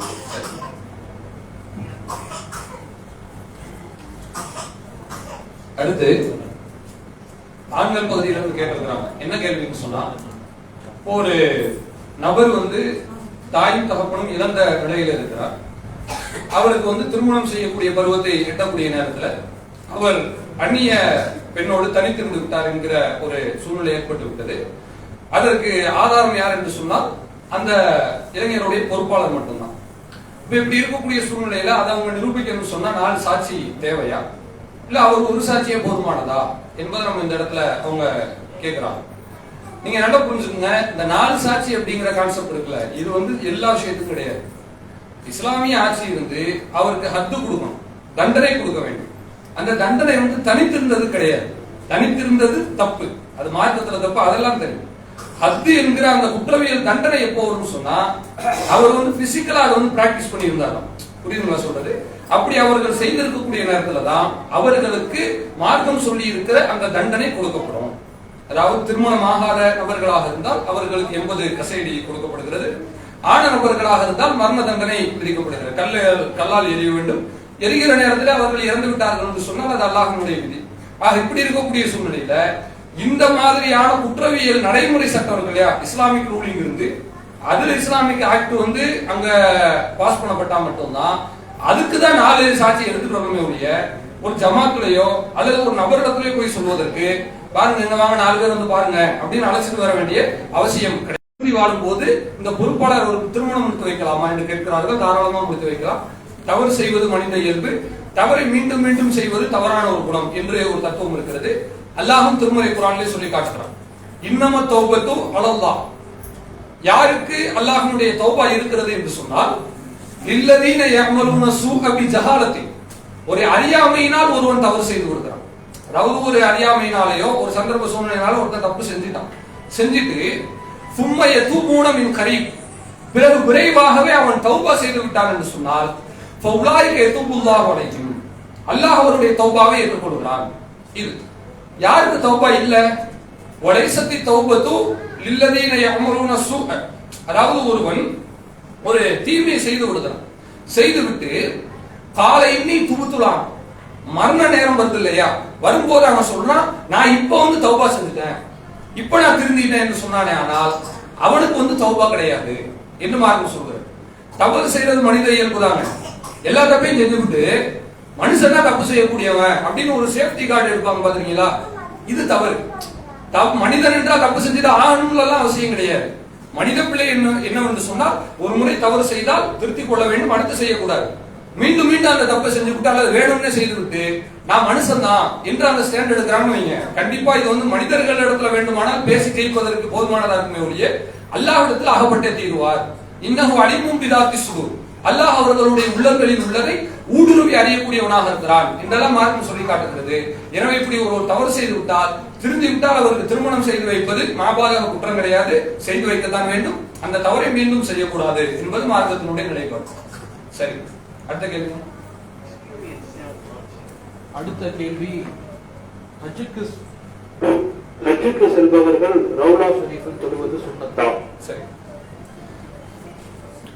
அதாவது அடுத்த கேள்வி என்ன கேட்கிறாங்கன்னு சொன்னா, ஹஜ்ஜுக்கு செல்லக்கூடிய மனிதர்கள் ரவுலா ஷரீஃபிலே தொழுவது சுன்னத்தாகுமா அப்படின்னு கேட்கிறாங்க. முதல்ல ஹஜ்ஜுக்கு செல்லக்கூடியவங்க டோட்டலி அவங்களுடைய பிராக்டிஸ் எல்லாமே எங்கு இருக்க வேண்டும் என்று சொன்னால் மக்காவை சுற்றி, காபத்துல்லாவை சுற்றி தான் என்ன செய்யணும் இருக்கணும். மக்காவிற்கும் மதீனாவிற்கும் இயல்பாகவே தூரம் இருக்கிறது. கிட்டத்தட்ட 480 இருந்து 490 கிலோமீட்டர் வரை தூரங்களை பெறுகிறது. நபி ஸல்லல்லாஹு அலைஹி வஸல்லம் அவர்கள் ஹஜ்ஜுக்கு மக்காவுக்கு வராங்க இல்லையா, காபத்துல்லாவுக்கு அவங்க ஹஜ் செய்து விட்டு அங்கே தன்னுடைய ஹஜ்ஜை பரிபூர்ணப்படுத்தி விட்டு தான் கிளம்பி செல்கிறார். அப்போ மதீனாவுக்கு இதுக்கு என்ன செய்யல, எந்த விதமான ஒரு ரிலேட்டடும் கிடையாது. இப்ப இவங்க கேட்கக்கூடிய கேள்வி இந்த இடத்துலதான் நம்ம யோசிக்க வேண்டிய இருக்கிறது. அப்புறம் ஏன் ஹஜ்ஜுக்கு போகக்கூடியவங்க ரவுலால போய் தொழுகிறது சுன்னத்தாகுமா, சிறப்பு இருக்கிறதா என்று கேட்கிறாங்கன்னு சொன்னா, அல்லாஹ்வுடைய தூதர் சொன்ன ஒரு ஹதீஸ புகாரி முஸ்லிம் போன்ற நூல்கள்ல நிரப்பமா நம்ம காணலாம். அல்லாஹ்வுடைய தூதர் சொல்கிறார்கள், அதாவது மா பைன பைத்தி வ மிம்பரி, என்னுடைய வீட்டுக்கும் என்னுடைய மிம்பருக்கும் இடைப்பட்ட இடமாகிறது. ரவுலத்தும் மின் ரியாதில் ஜன்னா, சொர்க்கத்தினுடைய பூங்காக்களில் ஒரு பூங்காவாக இருக்கிறது. ரசூலுல்லாஹ் சொல்றாங்க. அதாவது ரசூலுல்லாஹ்வுடைய வீடு இருக்குல்ல, வீடுனா கிலோமீட்டர் கணக்குல இல்ல, அது பக்கம் தான், ஸ்டெப் வச்சா வீட்டுக்குள்ள போயிடலாம். அந்த வீட்டுக்கும் ரசூலுல்லாஹ் நின்னு பயான் செய்யக்கூடிய மிம்பர் இருக்கு இல்லையா, மஸ்ஜிது நபவியில, இது ரெண்டுக்கும் இடைப்பட்ட அந்த பகுதி இருக்குல்ல, அந்த பகுதி சொர்க்கத்தினுடைய பூங்காக்கள்ல ஒரு பூங்கா என்று சொல்லப்படுகிறது. அதனால அல்லாஹ்வுடைய தூதர் அங்க அதிகமா தொழுகுவாங்க என்று நம்ம பார்க்க முடிகிறது. அப்போ சொர்க்கத்தினுடைய பூங்கால நம்ம தொழுகிறோம்னு சொன்னா நமக்கு அந்த சொர்க்கத்துல தொழுத நன்மை பெற்று தருமா இல்லையா? இதனாலதான் அவங்க கேட்கிறாங்க, ஹஜ்ஜுக்கு போகக்கூடிய மக்கள் அந்த ரவுலாவிற்கு சென்று, அதாவது மதீனா மஸ்ஜித் நபவிக்கு சென்று அங்கு தொழுவது சுன்னத்தா என்று கேட்கிறாங்க. அப்படி மார்க்கத்துல வலியுறுத்தப்படவில்லை. ஹஜ் என்பதை ரசூலுல்லாஹ் நமக்கு சொல்லி காட்டுறாங்க. முழுக்க முழுக்க அவங்க இதுக்குள்ளதான் செஞ்சுட்டு இருக்காங்க. எதுக்குள்ள? காபத்துல்லாஹ்ல மட்டும்தான். இப்போ ரவுலா ஷரீஃப்ல போய் தொழுவது என்பதை பொறுத்தவரை ஹஜ்ஜினுடைய கிரியைகள் அது ஒன்று கிடையாது. ஹஜ்ஜில் எப்படி அரஃபா ஒரு கிரியையாக இருக்கிறதோ, முஸ்தலிஃபாவுக்கு போவது கிரியையாக இருக்கிறதோ, சஹீ செய்வது அதுல உள்ள ஒரு சட்டமாக இருக்கிறதோ, அதே போல தவாப் செய்வது எப்படி மார்க்கத்தில் உள்ளதாக இருக்கிறதோ, இது மாதிரியான ஒரு சட்டமாக நமக்கு ரவுதாவிற்கு செல்வது வலியுறுத்தப்பட்ட அல்லது வழிகாட்டப்பட்ட சட்டம் கிடையாது.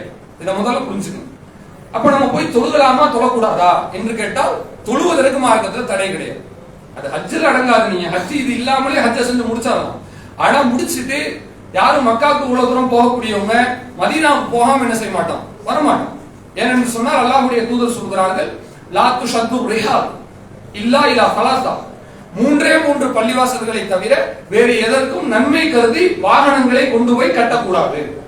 கட்டக்கூடாதுன்னா என்ன? பயணம் செய்து போகக்கூடாது. அங்க போனா நன்மை, இங்க போனா நன்மை, இப்படி நம்ம போகலாமா? போகக்கூடாது. மூன்று பள்ளிகள் தான். ஒன்று மஸ்ஜிதுல் ஹரம் காபத்துல்லா, இரண்டாவது மஸ்ஜிது நபவி மதீனா, மூன்றாவது மஸ்ஜிதுல் அக்ஸா. புரியுதுங்களா? இந்த மூணு பள்ளிக்கு தான் போக வேண்டும் என்று மார்க்கம் சொல்லி இருக்கிறது. அப்ப மஸ்ஜிது நபவிக்கு நன்மை நாடி நம்ம போகலாம். போகும்போது ரவுதாவில் சென்று தாராளமா தொழுகலாம், தவறு கிடையாது. தொழுதால் நமக்கு நன்மை இருக்கிறது. அல்லாஹ்வுடைய தூதர் ஸல்லல்லாஹு அலைஹி வஸல்லம் அவர்கள் சொல்கிறார்கள், வஸலாத்தும் ஃபீ மஸ்ஜிதி, என்னுடைய பள்ளிவாசலில் தொழக்கூடிய தொழுகையானது ஃபீமா சிவாஹா, என் பள்ளி அல்லாத மற்ற பள்ளிகளில் தொழுவதை விட, மஸ்ஜிதுல் ஹராமை தவிர்த்து மற்ற பள்ளிகளில் தொழுவதை விட 1000 மடங்கு சிறந்ததாக இருக்கிறது என்று சொல்லி காட்டுகிறார்கள். சஹீஹ் புகாரியில இந்த செய்தியை நம்ம பார்க்கலாம். ஆக அந்த அடிப்படையில நாம தாராளமா மஸ்ஜிது நபவிக்கு போகலாம். அங்க நீங்க ரவுலாலும் கிடையாது, எங்கு வேணாலும் போய் தொழுகலாம், ரவுலாலையும் தொழுகலாம். அது மார்க்கத்தில் உள்ளது, அதுக்கு நன்மை இருக்கிறதை ஒழிய ஹஜ்ஜினுடைய சட்டங்களுக்குள்ள அந்த ரவுலாவை என்ன செய்ய முடியாது, நம்ம அடக்க முடியாது. ஹஜ் தனி, ரவுலாவை தொழுவது தனி. ரவுலாவை தொழுவதற்கு சிறப்பு இருக்கிறது, நன்மை இருக்கிறது என்பது மட்டும் நீங்க பிரிச்சு விளங்குங்க. இது ஹஜ்ஜுக்குள்ள அடங்கக்கூடியது கிடையாது. சரி, சொல்லுங்க.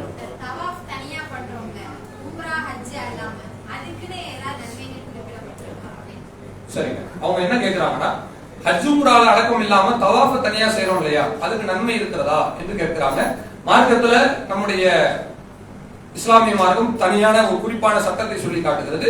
அதாவது பலா ஜுனாஹ் அலைஹிமா ஐய தவஃப பிஹிமா, அந்த காபத்துல்லாவை நீங்கள் தவாப் செய்வது உங்கள் மீது குற்றம் கிடையாது என்று மார்க்கத்தில் சொல்லப்பட்டிருக்கிறது. தவாப் செய்வதற்கு அல்லாஹ் ரப்பல் ஆலமீன் நன்மை தருவான், அதை மாற்று கருத்து இல்ல. இப்ப உதாரணத்துக்கு ஹஜ் செய்தவன் அதுக்கு என்ன நன்மை? அன்று பிறந்த பாலகனை போன்று அவன் திரும்பி வருகிறான், ஆணோ பெண்ணோ, அவர்களுக்கு சிறு பாவங்கள் மன்னிக்கப்படுகிறது, மார்க்கத்தில் சொல்லப்பட்டிருக்கிறது. ரமலானுடைய காலகட்டத்தில் உம்ரா செய்தால் ஹஜ் செய்ததற்கு நிகரான நன்மை கிடைக்கிறது என்றெல்லாம் மார்க்கத்தில் சொல்லப்பட்டிருக்கிறது. அந்த மாதிரி தவாப் செய்கிறோம் என்று சொன்னால் அது மார்க்கத்தில் நமக்கு நன்மை தான், அதுல மாற்றுக்கிறது கிடையாது. ஆனா இன்ன நன்மை என்று குறிப்பிட்டு நமக்கு சொல்லப்படவில்லை, அதை நம்ம புரிஞ்சுக்கணும். தவாஃபுக்கு நன்மை இருக்கிறது, அதுக்கு இப்படி நன்மை இருக்கிறதா என்று குறிப்பிட்டு சொல்லப்பட்டிருக்கிறதா என்று கேட்டால் கிடையாது. ஆலயத்தை சுற்றி வரும்போது அது நமக்கு நன்மையான விஷயம் தான். மார்க்கத்திலே எல்லாம் ஹராம் கிடையாது, உங்கள் மீது குற்றம் கிடையாதுன்னு சொல்லி இருக்கிறான் அப்படிங்கிற நம்ம புரிஞ்சுக்கணும். சரி, அடுத்த கேள்வி. ஜபலுர் ரஹ்மாவில் துஆ கேட்பது எதனால், அதன் வரலாறு என்ன? சரி, அடுத்து மொத்தம் எத்தனை டோக்கன் உண்டு? 15. எதுங்க? 15. இது எத்தனை? 5 6 5. ஐந்தாவது நபருடைய கேள்வி என்னவென்று சொன்னால், ஜபலுர் ரஹ்மாவில் துஆ கேட்பதினுடைய வரலாறு என்ன, அதனுடைய சட்டத்திட்டங்கள் என்ன அப்படின்னு சொல்லிட்டு கேட்கிறாங்க. அதாவது ஜபலுர் ரஹ்மா என்பதை பொறுத்தவரை அதனுடைய பொருள் அருள் கொடுக்கக்கூடிய மலை என்பது அதனுடைய பொருள். முதல்ல வந்து ஜபலுர் ரஹ்மா என்பது எப்படி வருகிறது என்று சொன்னால் ஜபலு அரஃபா என்று ஒரு பேர் இருக்கிறது. அரஃபான்னு சொன்னா ஹஜ்ஜுக்கு போயிருக்கக்கூடிய மக்களுக்கு தெரியும். ஹஜ்ஜுடைய நாள் இருக்கு இல்லையா, ஹஜ்ஜுடைய நாட்கள் அதுல 8வது தினம் அந்த மதியத்துல இருந்து ஆரம்பமாகிறது. ஆனால் 9வது நாள் தான் அதுக்கு வந்து யௌமு அரஃபா, அரஃபாவுடைய நாள் என்று மார்க்க அடிப்படையில் சொல்லப்படுகிறது. அந்த அரஃபாவுடைய நாளில் அல்லாஹ்வுடைய தூதர் ஸல்லல்லாஹு அலைஹி வஸல்லம் அவர்கள் அரஃபா பெருவெளிக்கு அருகாமையில் இருக்கக்கூடிய ஒரு சின்ன மலை இருக்கிறது. இன்னைக்கும் நீங்க பார்க்கலாம், வீடியோல கூட எடுத்து வீடியோல இங்கிலீஷ்லயே ஜபலுர் ரஹ்மான் டைப் பண்ணீங்கனாலே என்ன செஞ்சிடும், அழகா வீடியோ ஓடி வந்துடும். அதுல நீங்க பாத்தீங்கன்னா அந்த மலை வந்து ரொம்ப பெரிய மலையெல்லாம் கிடையாது, ஏறதுக்கு சிரமமா இருக்காது. ஒரு 30 மீட்டர் தான் இருக்கும். தாராளமா வயசானவங்க கூட ஏறிடலாம். அந்த மாதிரியான ஒரு சின்ன ஒரு கல்மலை தான். அந்த மலையின் மீது அல்லாஹ்வுடைய தூதர் ஸல்லல்லாஹு அலைஹி வஸல்லம் அவர்கள் ஏறி நின்று கொண்டு அரஃபாவுடைய தினம் 9வது நாள் இருக்கு இல்லையா, அதுல அசர் தொழுத பின்னாடி போயிடுறாங்க. சூரியன் மறைய ஆரம்பிக்கிற வரை நிற்கிறார்கள். அது மறைய துவங்கி மறைகிற வரை அங்கு நின்று கிப்லாவை பார்த்தவர்கள் அல்லாஹ்விடத்தில் கையேந்தி துவா செய்கிறார்கள். அங்க நிக்கிறாங்க, இன்னும் கிப்லாவினுடைய பகுதி இருக்கு இல்லையா, அந்த பகுதியை பார்த்து கையேந்தி அவர்கள் துவா செய்கிறார்கள். எப்படி எல்லாம் துவா செய்றாங்க? சஹீஹ் முஸ்லிம் போன்ற செய்திகளிலே வருகிறது, நரகத்தை விட்டு பாதுகாப்பு தேடி அல்லாஹ்வுடைய தூதர் துவா செய்தார்கள், மர்மையினுடைய வெற்றிக்காக துவா செய்தார்கள், மக்களுக்கு வந்து துவா செய்வதற்கு அவர்கள் வந்து வலியுறுத்தினார்கள் என்றெல்லாம் நம்ம வந்து பார்க்க முடிகிறது. எனவே அரஃபா பெருவெளியில அந்த மலையில நிற்கக்கூடியது மார்க்கத்துல உள்ள கண்டிப்பான ஒரு சட்டம். மலையை விட்டு சற்று இறங்கி கூட நிக்கலாம், ஆனா அந்த அரஃபாவினுடைய அந்த கிரியை கண்டிப்பா என்ன செய்யணும், அந்த துவா என்பதை நம்ம நிறைவேற்றி தான் ஆகணும். அங்க நின்று அவங்க அல்லாஹ்விடத்துல அருளை கேட்கிறாங்க இல்லையா, இதுக்காக காலப்போக்குல வரலாறுல என்ன பேர் வந்துருச்சுன்னு சொன்னா ஜபலு அரஃபா என்கிற பேர் மாறி ஜபலுர் ரஹ்மா, அதாவது அரஃபாவுடைய மலை என்கிற பெயரை மாற்றி அருள் கொடுக்கக்கூடிய மலை என்று மாற்றி விட்டார்கள். ஜபலுர் ரஹ்மான் ஹதீஸ்ல கிடையாது. நீங்க வரலாறு எடுத்து பாத்தீங்கன்னு வைங்களேன், ஜபலுர் ரஹ்மா என்கிற பேருக்கு ஆதாரம் இருக்கான்னு தேடி பாத்தீங்கன்னா லா அஸ்லல், அதுக்கு எந்த விதமான ப்ரூஃபும் கிடையாதுன்னு போட்டுவாங்க. இருந்தாலும் ஏன் சொல்றாங்க, உலகத்துல அது ஒரு பேர் ஆயிடுச்சு, ஏன்னா அங்க நின்று துவா செய்யணும் அல்லாஹ்வுடைய அருள் கிடைக்குது, அதனால அருள்மலை என்று அதற்கு வந்து பேர் வைத்திருக்கிறார்களே ஒழிய ஹதீஸ்ல அப்படிப்பட்ட எந்த வாசமும் கிடையாது. சொல்வதும் மார்க்க அடிப்படையில் தவறு கிடையாது. அந்த 9வது தினத்துல அரஃபாவுடைய தினத்துல அசர் தொழுகை முடித்த பிறகு அங்கு நின்று நாம அந்த மக்ரிப் சூரியன் மறையக்கூடிய நேரத்துல அல்லாஹ்விடத்துல துவா செய்ய வேண்டும். அப்படி துவா செய்வது மார்க்கத்தில் உள்ள கண்டிப்பான ஒரு சட்டம். கிப்லாவை முன்னோக்கி செய்ய வேண்டும். அப்படி செய்யக்கூடிய அந்த அரஃபாவினுடைய மலைக்கு தான் ஜபலுர் ரஹ்மா, ரஹ்மத்துடைய மலை, அருளின் மலை என்று பெயர் சொல்லப்படுகிறது. இதான் உங்களுடைய கேட்ட கேள்விக்கான பதில்.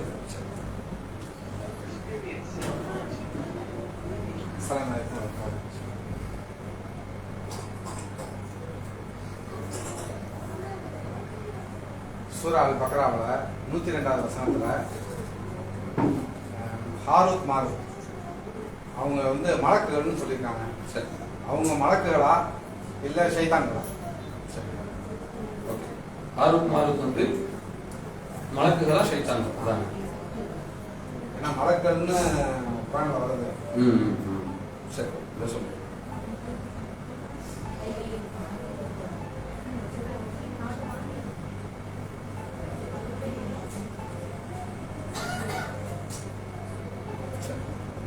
அதாவது சகோதரருடைய கேள்வி 2வது அத்தியாயம் 102வது வசனம் குறித்து கேட்கிறாங்க. அதுல வந்து ஹாரூத் மாரூத் என்று 2 பெயர்கள் வழங்கப்படுகிறது. அந்த ஹாரூத் மாரூத் இருவருமே மனிதர்களா, அதாவது மலக்குகளா அல்லது ஷைத்தான்களா அப்படின்னு கேட்கிறாங்க. ஷைத்தான் சொன்னா ஒரிஜினல் ஷைத்தான் கிடையாது, மனித ஷைத்தான்கள், தீய காரியங்களை செய்யக்கூடிய ஷைத்தான்கள் இருக்கிறாங்கல்ல, அந்த அடிப்படையில தான் ஷைத்தான்கள்னு சில பேர் இதை சொல்றாங்க. சில பேர் வந்து அவங்கள மலக்குகள் என்றும் சொல்லி காட்டுகிறாங்க. இப்ப 2ல எது இது என்று நீங்கள் முடிவு செய்வதற்கு 102வது வசனத்தை மட்டும் நீங்கள் பார்த்தால் போதாது, 97வது வசனத்தையும் சேர்த்து நம்ம வந்து பார்க்க வேண்டும். 98வது வசனம் அதே 2வது அத்தியாயம் தான். 102 இருக்கு இல்லையா, அதான் 102 இருக்கு இல்லையா, 102வது வசனத்துல இருந்து முன்னாடி போங்க. 101, 100, 99, 98.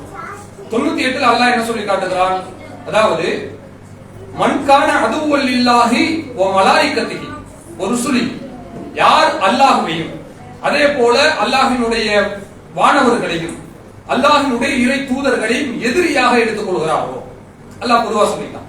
அடுத்த அதே வாசகத்துல கண்டினியூவா அல்லாஹ் சொல்றான், ஜிப்ரீல வ மீகால, ஜிப்ரீலையும் மீகாலையும் யார் எதிரியாக கற்பனை செய்து கொள்கிறாரோ எடுத்துக் கொள்கிறாரோ, ஃபைனல்லாஹ அதுவுல் லில் காஃபிரீன், அந்த இறை நிராகரிப்பாளர்களுக்கு அல்லாஹும் எதிரியாக இருக்கிறான். இப்ப இதுல பொதுவா மலக்குமார்கள்னு சொல்லியிருக்கான், இறை தூதர்கள்னு சொல்லியிருக்கான், அல்லாஹ் தன்னை சொல்லியிருக்கான். இவங்க 2 பேரை தவிர்த்து ஸ்பெசிஃபைடா குறிப்பிட்டு 2 நபர்களை பற்றி சொல்லுகிறார். அந்த 2 நபர்கள் யாரு? ஜிப்ரீல் அலைஹிஸ்ஸலாம், மீகால் அலைஹிஸ்ஸலாம். சரிங்களா? 98 நம்ம கவனிக்கணும், 102 இல்ல. அப்போ ஜிப்ரீல், மீகால் 2 பேரை பத்தி அல்லாஹ் சொல்லிட்டான். இதை நீங்க மைண்ட்ல வச்சுக்கணும். இதை படிச்சுட்டு நம்ம 102 பார்த்தாதான் கரெக்டா புரியும். 102 எடுத்த எடுப்புலயே படிக்கும் போதுதான் குழப்பம் இருக்கிறது.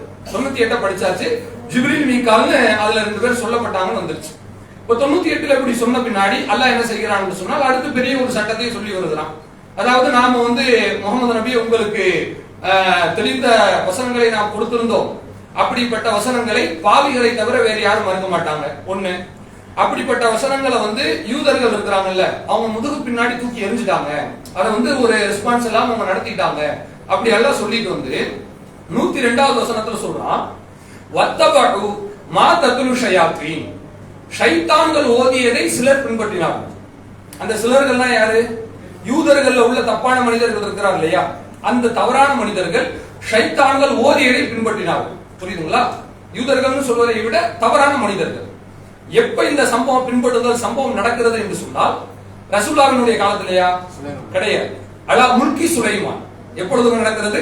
சுலைமான் நபியினுடைய ஆட்சி காலகட்டத்தில். சுலைமான் நபியினுடைய கிங்டம், அவருடைய அரசாட்சி இருந்தது அல்லவா, இருக்கக்கூடிய காலகட்டத்தில் தான் ஷைத்தான்கள் ஓதியதை சில தீய மனிதர்கள் பின்பற்றுகிறார்கள். அவங்க ஆட்சி காலகட்டத்தில் நடந்துச்சுதான். ஒமா கப்பர சுலைமான். ஆனா சுலைமான் நபி என்ன செய்யல? அதை பின்பற்றி அவர் இறை நிராகரிப்பை செய்யவில்லை. அவருக்கு இதுக்கு சம்பந்தம் இல்ல, அவர் ஆட்சியில நடந்துச்சு. உதாரணத்துக்கு எடுத்துட்டீங்கன்னா ஒரு அரசாங்கம் இருக்கு. அரசாங்கத்தினுடைய ஆட்சி காலகட்டத்தில் ஒருத்தனை திருடிட்டா, செயின் ஸ்னாச்சிங் பண்ணிட்டான்னு வச்சுக்கோங்க. அரசாங்கமா போய் செயினை பறின்னு சொல்லிச்சு, ஆட்சியில நடக்கிறதுன்னு சொன்னா இவங்க ரெஸ்பான்சிபிலிட்டி எடுப்பாங்க. ஆனா இவங்க அதுல உடன்பட்டாங்கன்னு எடுத்துக்க முடியாது. அது மாதிரி சுலைமான் நபிக்கு இதுல உடன்பாடு கிடையாது. அடுத்து அல்லாஹ் சொல்லி வரா, இதான் கவனிக்க வேண்டிய விஷயம். வலாக்கின்ன ஷயாத்தீன, மாறாக ஷைத்தான்கள் இருக்கிறார்கள் அல்லவா, கஃபரு, அவர்கள் தான் இறை நிராகரிப்பை செய்தார்கள். அதாவது ஷைத்தான்கள் ஓதியதை கேட்டு மக்கள் தப்பு செஞ்சுட்டாங்க. அந்த தப்பை செஞ்சது சுலைமான் நபி ஆட்சி காலகட்டத்தில் தானே ஒழிய சுலைமான் நபி என்ன செய்யல? தப்பு செய்யவில்லை. வலாக்கின்ன ஷயாத்தீன கஃபரு, அந்த ஷைத்தான்கள் தான் இறை நிராகரிப்பில் ஈடுபட்டார்கள். என்ன செஞ்சு ஈடுபட்டாங்க? சாமி கும்பிட்டாங்களா? இல்ல பூஜை பண்ணானா? இல்ல அவன் அல்லாஹ் தவிர வேறு கடவுள் இருக்குன்னு சொல்லி அந்த இறை நிராகரிப்புல விழுந்தானா? அது அல்லாஹ் விளக்குறான்.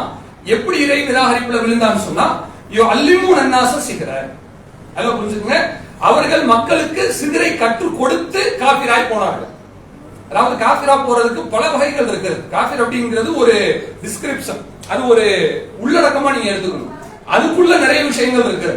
ஒருத்தன் அல்லாஹ்வை தவிர இன்னொருத்தருக்கு சக்தி இருக்குன்னு சொல்லி காபிரா போவான். இன்னொருத்தர் இன்னொருத்தரை வணங்கி காபிரா போவான். இப்படி பல அல்லாஹ்வை இல்லைன்னு சொல்லி காபிரா போறவங்க இருக்கான். இப்ப இவங்க காபிர் எந்த டைப் ஆஃப் காபிர்னு சொன்னா, இவங்க அல்லிமூன் அன்னாஸ சிகர, மனிதர்களுக்கு எதை கற்றுக் கொடுக்கிறார்கள்? சூனியத்தை கற்றுக் கொடுக்கிறார்கள். சரி, இப்ப சூனியத்தை கற்றுக் கொடுக்குறாங்க இல்லையா, கற்றுக் கொடுத்துட்டாங்க அப்படின்னு சொன்ன பிறகு ஒரு சர்ச்சை ஓடிக்கொண்டிருக்கிறது ரசூலுல்லாஹ் காலகட்டத்தில். அது என்ன சர்ச்சைனா, யூதர்கள் சூனியத்தை ஆதரிக்கிறான். இஸ்லாமிய மார்க்கம் சூனியத்தை மறுக்கிறது, சூனியத்துக்கு சக்தி இல்லை என்று சொல்கிறது. ஆனா யூதர்கள் என்ன சொல்றாங்க? சூனியத்திற்கு ஆற்றல் இருக்கிறது, நாங்க உங்களுக்கு சூனியம் வச்சுட்டோம், அதனால உங்களுக்கு குழந்தையெல்லாம் பிறக்காது என்றெல்லாம் சொன்னான். ஆனா கடைசியில அஸ்மா பின் அபூபக்கர் அவர்களுக்கு அல்லாஹ் ரப்பல் ஆலமீன் அப்துல்லா பின் சுபைர் அவர்களை பிள்ளையாக கொடுத்தான். அப்ப மனிதர்களுக்கு, முஸ்லிம்களுக்கு இரட்டை மகிழ்ச்சி. ஒண்ணு குழந்தை பிறந்துச்சு அப்படிங்கிற மகிழ்ச்சி. ரெண்டாவது யூத சொல்லி இருந்தான், கது சகரத்திலக்கும், உங்களுக்கு சூனியம் வச்சாச்சு, பல யூதர்களுக்கும் உங்களுக்கு குழந்தை பிறக்காதுன்னு சொல்லி இருந்தான்ல, இப்ப குழந்தை பிறந்துச்சு. அப்போ குழந்தை பிறந்த மகிழ்ச்சி ஒண்ணு, ரெண்டாவது சூனிய பொய்ன்னு ஆயிடுச்சு. புரியுதுங்களா? இப்படி முஸ்லிம்களுக்கும் யூதர்களுக்கும் நடுவுல ஒரு சின்ன கான்ட்ரோவர்சி போய்கிட்டு தான் இருந்துச்சு. அல்லாஹ் அதை தெளிவுபடுத்துறான். இவன் எப்படி நம்புறான்னு கேட்டீங்கன்னா, வானவர்கள் எல்லாம் சூனியத்துக்கு ஹெல்ப் பண்ணாங்க அப்படிங்கிற மாதிரி நம்பிட்டு இருக்கிறான். இப்ப அல்லாஹ் சொல்றான், 97 2 மலக்குகள் சொல்லியிருந்தான்ல, குறிப்பா ஜிப்ரீல், மீகால், அவங்களுக்கு இறக்கப்பட்டுச்சுன்னு சொல்லிட்டு ஒரு கருத்து இருந்திருக்கு. அந்த கருத்து அல்லாஹ் மறுக்கிறான். வமா உன்சில அலல் மலக்கைனி, இதுல அல்லாஹ் சொன்னது அந்த 2 வானவர்களுக்கு சூனியம் இறக்கப்படவில்லை. எவ்வளவுதான் இருக்கு. 2 வானவர்கள் யாரும் இந்த வசனத்துல சொல்லல. 2 வானவர்கள் ஹாரூத் மாரூத்னு அல்லாஹ் சொல்லல. அல்லாஹ் என்ன சொல்லிட்டு இருக்கிறான்? அந்த 2 வானவர்களுக்கு இறக்கப்படவில்லை. இதாங்க. நீங்க அரபி மொழியை விட்டுருங்க, தமிழ் மொழியில எடுத்துங்க. அந்த என்று நம்ம ஒரு வார்த்தை பதத்தை பயன்படுத்துவதாக இருந்தால் அந்த பொருளை குறித்து முன்னாடியே நம்ம என்ன செஞ்சுட்டு இருப்போம்? பேசிட்டு இருப்போம். பேசின பொருளை ரீகால் பண்றதுக்காக மறு அழைப்பு செய்வதற்காக தான் நாம அந்த இந்த என்கிற பொருளை பயன்படுத்துவோமே ஒழிய யாருனே பேசாத ஒரு நபரை பத்தியோ அல்லது பின்னாடி பேச போற இன்னொரு நபரை பத்தியோ நம்ம அந்த பயன்படுத்துவோம். யோசிச்சு பாருங்க. இப்போ ஒரு சகோதரர் வீடியோ எடுத்துட்டு இருந்தாப்புல, நான் சொல்றேன் மைக் வேலை செய்யல, அந்த சகோதரரை வர சொல்லுங்கன்னு சொல்றோம். இப்ப மணி எத்தனாங்க? மணி சரியா 11:45 ஆகுது. சரியா 12:45 ஒருத்தர் வரப்போறான்னு வச்சுக்கோங்க. உதாரணத்துக்கு சொல்றேன், 12:45 வரப்போறவரை பத்தி அந்த நபருமே நம்ம சொல்லுவோம். ஆல்ரெடி வந்துட்டு போனவங்களை பத்தி நம்ம சொல்லுவோம், மைக் வேலை செய்யல அந்த பாயை கூப்பிடுங்கன்னு நம்ம சொல்லுவோம். இப்படி அந்த பாயை மட்டும் நான் சொன்னாலே போதும், நீங்க எல்லாரும் புரிஞ்சுப்பீங்க. இவங்க கூப்பிடுறது வந்துட்டு போன ஆட்களை பத்தி தான் அவங்க கூப்பிடுறாங்க. ஏற்கனவே பேசப்பட்ட ஆள் இருக்கிறார் இல்லையா, ஆல்ரெடி டோல்ட், அவங்கள பத்தி பேசியாச்சு. அவங்கள பத்தி தான் இப்ப பேச்சுவார்த்தை நடந்து கொண்டிருக்கிறது என்பதை விளங்குறதுக்கு நமக்கு பெரிய ராக்கெட் சென்ஸா தெரிஞ்சிருக்கணும். சாதாரணமாக நமக்கு புரிகிறது. அப்ப இதுல சொல்லப்படுகிற 2 வானவர்களுக்கு இறக்கப்படவில்லை என்று அல்லாஹ் சொல்கிறான் அல்லவா, அந்த 2 வானவர்கள் ஜிப்ரீல் மீகால் என்று முன்னால் சொல்லப்பட்டவர்கள். முடிச்சு. அப்ப மலக்குமார்கள்ன்றது யாரோட சம்பந்தப்படுது? யாரோட சம்பந்தப்படுது? ஜிப்ரீல் மீகால். ரிவர்ஸ்லயா வரும், முன்னாடி போய் அத ரிவர்ஸ்ல போயிடுச்சு, ஃபார்வர்ட்லயா போகும். இப்போ 2 மலக்குமார்கள் அல்லாஹ் சொன்ன பின்னாடி அதுக்கப்புறம் தான் அல்லாஹ் சொல்றான் ஹாரூத் மாரூத். பாபில் என்கிற நகரத்தில் உள்ள ஒரு ஊரில் உள்ள ஹாரூத் மாரூத் என்ற 2 நபர்கள். இப்ப இந்த 2 பேரும் எங்கதான் கொண்டு போய் கனெக்ட் பண்றது? நடுவுல தொங்கலில் விட்டால் போல அந்தரத்தில் இருக்கிறது. அப்ப மொழிபெயர்க்கும் போது நம்ம என்ன பார்க்கணும் சொன்னா, மொழிபெயர்த்தா மட்டும் போதும் பார்க்க கூடாதுங்க, கொள்கைக்கு விரோதம் இல்லாம மொழிபெயர்க்கும். இப்ப சில பேர் தப்பான கருத்தை இதுல மொழிபெயர்த்து திணிக்கிறாங்க. அதை சொல்லிட்டு நான் சரியான கருத்தை சொன்னாதான் உங்களுக்கு ஈஸியா புரியும். எப்படி தப்பா மொழிபெயர்க்கிறாங்க? ஒமா உன்சில அலல் மலக்கைனி பிபாபில ஹாரூத் வ மாரூத். கவனி, ஹாரூத் மாரூத் என்று சொல்லப்படுகிற பாபிலில் உள்ள 2 மலக்குகளுக்கு இந்த சூனியம் அருளப்பட்டு இருக்கிறது. அவங்க செய்த அர்த்தம். ஹாரூத் மாரூத் மலக்குகள்னு சொல்றாங்கல்ல, அவங்க என்ன சொல்றாங்க? ஹாரூத் மாரூத் என்று சொல்லப்படுகிற 2 வானவர்களுக்கு சூனியம் அருளப்பட்டது அப்படின்னு முடிக்கிறாங்க. இப்படி பொருள் செய்யறதுக்கு அங்க இடருக்கு இல்ல, கிராமட்டிக்கலா செய்யலாமா செய்யக்கூடாதா என்பது தனி. நீங்க மார்க் அடிப்படையில் நீங்க நல்லா புரிஞ்சுக்கணும். அதுக்கு இலக்கண அடிப்படையில் இடம் இருந்தாலும் கூட மார்க்கத்தையும் சேர்த்துதான் நம்ம அதுல கவனிக்கணும். இப்ப உதாரணத்துக்கு அல்லாஹ்வுடைய தூதர் சொல்லி காட்டுறாங்க, மன் ஸல்லா அலைய வாஹிதத்தன் மர்ரத்தன் வாஹிதத்தன், என் மீது ஒரு மனிதன் ஒரு முறை ஸலவாத் சொல்லுகிறான் என்று சொன்னால், எத்தனை முறைங்க? ஒரு முறை ஸலவாத் சொன்னால் ஸல்லல்லாஹு அலைஹி அஷர மர்ராத்தி, அல்லாஹ் ரப்பல் ஆலமீன் அவருக்கு 10 தடவை அருள் புரிகிறான். 2 பகுதி இருக்கு இந்த ஹதீஸ்ல. அல்லாஹ்வுடைய தூதர் மீது நீங்க ஸலவாத் சொல்வது முதல் பகுதி, அல்லாஹ் நமக்கு அருள் புரிவது 2வது பகுதி. இப்ப அல்லாஹ்வுடைய தூதரின் மீது ஸலவாத் சொல்றோம் இல்லையா, ஸலவாத் சொல்றதுக்கும் அரபியில் என்ன வார்த்தை பயன்படுத்தப்படுகிறது என்று சொன்னால் ஸல்லா. நல்லா கவனிச்சுங்க. மன் ஸல்லா அலைய வாஹிதத்தன், யார் என் மீது ஸல்லா, ஸல்லானா ஸலவாத் சொல்லுகிறாரோ, அருள் புரிகிறாரோ அர்த்தம் கிடையாது. என்ன அர்த்தம்? ஸலவாத் சொல்லுகிறாரோ. அடுத்து அல்லாஹ் அருள் புரிகிறான் வருதுல 10 தடவை, அதுக்கு எப்படி வருகிறது என்று சொன்னால் ஸல்லல்லாஹு அலைஹி அஷர மர்ராத்தின், 10 முறை அல்லாஹ் அருள் புரிகிறான்னு சொல்லிட்டு வருது. இப்ப இந்த அர்த்தத்தை கொலாப்ஸ் ஆகணும் சொல்றேன். எதுங்க? அஷர மர்ராத்தின் 10 முறை. மர்ரத்தைன்னு சொன்னா 2 முறை, அஷர்னு சொன்னா 10 முறை. இப்ப 10 முறை அருள் புரிகிறான் வருது இல்லையா, இப்ப நம்ம எப்படி